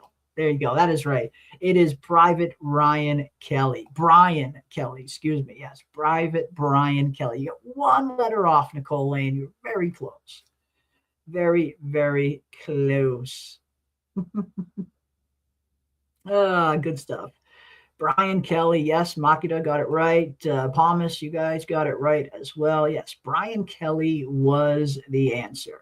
Brian Kelly. And Boyd was very weirded out when all of a sudden he sees 2 people arrive in Fromville, one with the name Brian, one with the name Kelly, which just so happens to get a piece of rebar stuck through her freaking forehead and left tethered to a tree that Boyd has to put out of her misery. So yeah, interesting coincidence there. Interesting. Yeah, the girl with the rebar through her head. Yep, that's her. That is her. Wow. Good stuff tonight, guys. You guys absolutely killed it. Unfortunately, PM, had to leave us a little bit early, but on her behalf and mine, I want to thank everybody for participating tonight. These are always so much fun. I love diving into this stuff with you guys, and you guys are good. Again, I tried pretty hard to stump you guys. I thought I was going to stump you guys a lot more than I did. I'm glad I got a few stumps, but man, you guys are good. You guys are good. Next one, I'm going to have to dig even deeper into the bag of tricks and make it even tougher. And that means diving deeper into the production side of things, filming aspect of things. So definitely get your knowledge right. Start studying all things from, because next one is going to be even tougher. But I do like the idea that we were talking about a little bit earlier about maybe the next one we do is wrong answers only, with a little bit of a twist of a roast to it as well. We can pick like a certain character or one or two characters to be the subjects of the roast. And we'll do trivia with wrong answers only. And the funniest, most creative answers we'll pick as winners. Yeah, I think that could be a fun one. That could be a fun one. But no, this was a blast. Absolutely had so much fun tonight. Again, I always have fun doing these. Best wrong answer could be fun. I do think that could be fun, depending on how, we just got to structure it right, which I think we could. Yeah, I think that could be fun. I think that could be really, really fun. But yeah, awesome stuff, guys. Awesome. Thank each and every one of you for joining us on this fine Saturday night. Tomorrow, of course, House of the Dragon Season 3, Episode 5 will be premiering. We will be doing our pregame show, our live watch party, and our after-show discussion, just like we did for From. So if you guys are caught up on House of the Dragon, definitely come and hang out with us for the watch party tomorrow. And I'm finally caught up on Silo Season 3, so I'm probably gonna put out a breakdown on the latest episode sometime this week. So I will have my Silo reviews coming out. I will have my Odyssey review out probably tomorrow. And of course, we will continue covering House of the Dragon and From as well. But yeah, again, big thank you for tonight, guys. You guys absolutely freaking killed it. And yeah, these are always just super fun. It's always fun to kind of just switch things up every once in a while and do something a little bit different than just theorizing. And I always enjoy this. Largely in part because you guys are always really, really great sports when it comes to this stuff. Really, really great. Yeah, I'm behind on everything, so I need to get onto it. I was the same way. I mean, I was super behind on Silo and other stuff that I wanted to do reviews on, movies that kind of came and gone. And it's already a little too late to do it, like the Backrooms. Like I'm literally still working on my epic breakdown for the Backrooms film. I will have that out eventually too. But yeah, it's just sometimes you got to crunch and catch up on things. But I'm finally caught up on just about everything that I'm going to be covering on the channel going forward. So definitely be on the lookout for some Silo reviews, the House of the Dragon reviews, and plenty of more From content. I actually have a really interesting From video I'm working on right now, and I will have that out this week as well. But yeah, thank you guys. I really much appreciate it. This was so much fun. I can't thank each and every one of you enough for participating. You guys always just fucking knock it out of the park. I really can't sing you guys' praises enough. The knowledge is top notch. Absolutely top notch. But that is going to do it for us tonight, ladies and gentlemen. Again, big thank you to everybody for hanging. A huge thank you to everybody for super chatting tonight. Kat Harlem, Kiwi Skirt, Series Queries. Thank you guys so much for all the support. Cannot thank you enough. And welcome to all of the new members who received memberships. Welcome, welcome, welcome. And hopefully I will see you guys tomorrow for our House of the Dragon Episode 5 pregame show. If not, I will see you guys on the next Fromville hour a few days after that. We'll probably do one midweek, another Fromville hour. I'm going to have to put together some kind of wrong answers only format and a roast format. Maybe I'll put a poll in the Discord in the coming days, and you guys can vote on which two characters we're going to roast first. But yeah, that will be fun. That's right. World Cup next. That is right. I mean, I still need to go back and watch the rest of tonight's game, the match between France and England. I the stream started and I was well behind, but it was like, I think it was like 3-2 when I stopped watching. France was up 3-2. England was up 3-2. Fucking France, man. France was just getting obliterated during the beginning of that game. I think England went up like 2 or 3-0 super fucking fast. But yeah, it's been fun for me. I gotta go Argentina. I mean, maybe it's the obvious choice, although Spain is a really good fucking team. They are strong. I would say Spain might be a stronger overall team. But man, something about Argentina and those last 10, 15 minutes of play, they really just know how to come together and play in clutch time better than anyone I've seen. Like 3 games in a row, they come down from 1-2 or, from 1 or 2 goals down with just like 10 minutes left in the game. Messi, and it's not just Messi, it's everybody on that team. They're all fucking phenomenal. So I don't know. I just feel like Messi is just on this magical run right now, and I just don't see anybody stopping it. I don't. Not Mbappe, which was going to be interesting seeing them kind of going back and forth to see who's going to win the Golden Boot. This has been one of the best World Cups. I've gotten into it way more this year than I have previous years, but this one's been so fucking exciting. And I can only imagine what the next one's going to look like with them talking about expanding it to 64 teams. Apparently we're going to have 64 fucking teams on the next World Cup. So that's like doubling the amount of teams we have right now.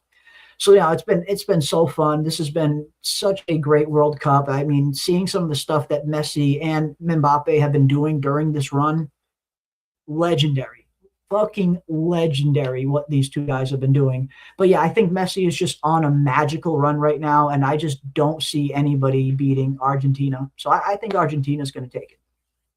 But again, Spain's tough. Spain is tough as well. But yeah, we shall see. We shall see. I'm definitely looking forward to it.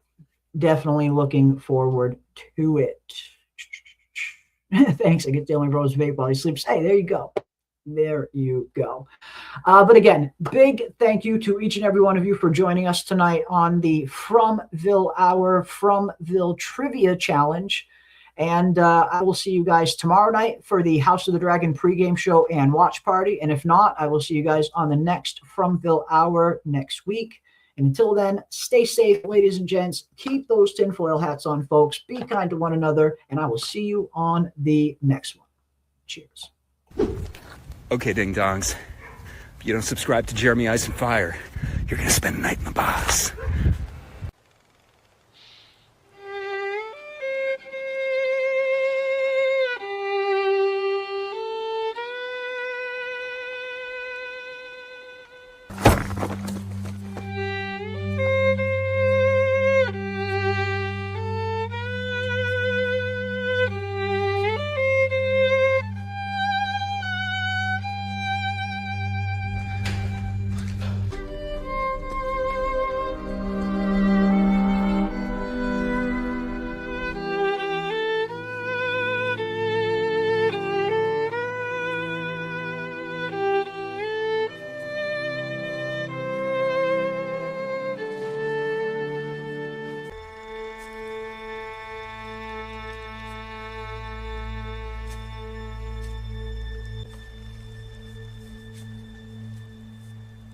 Anghkooey.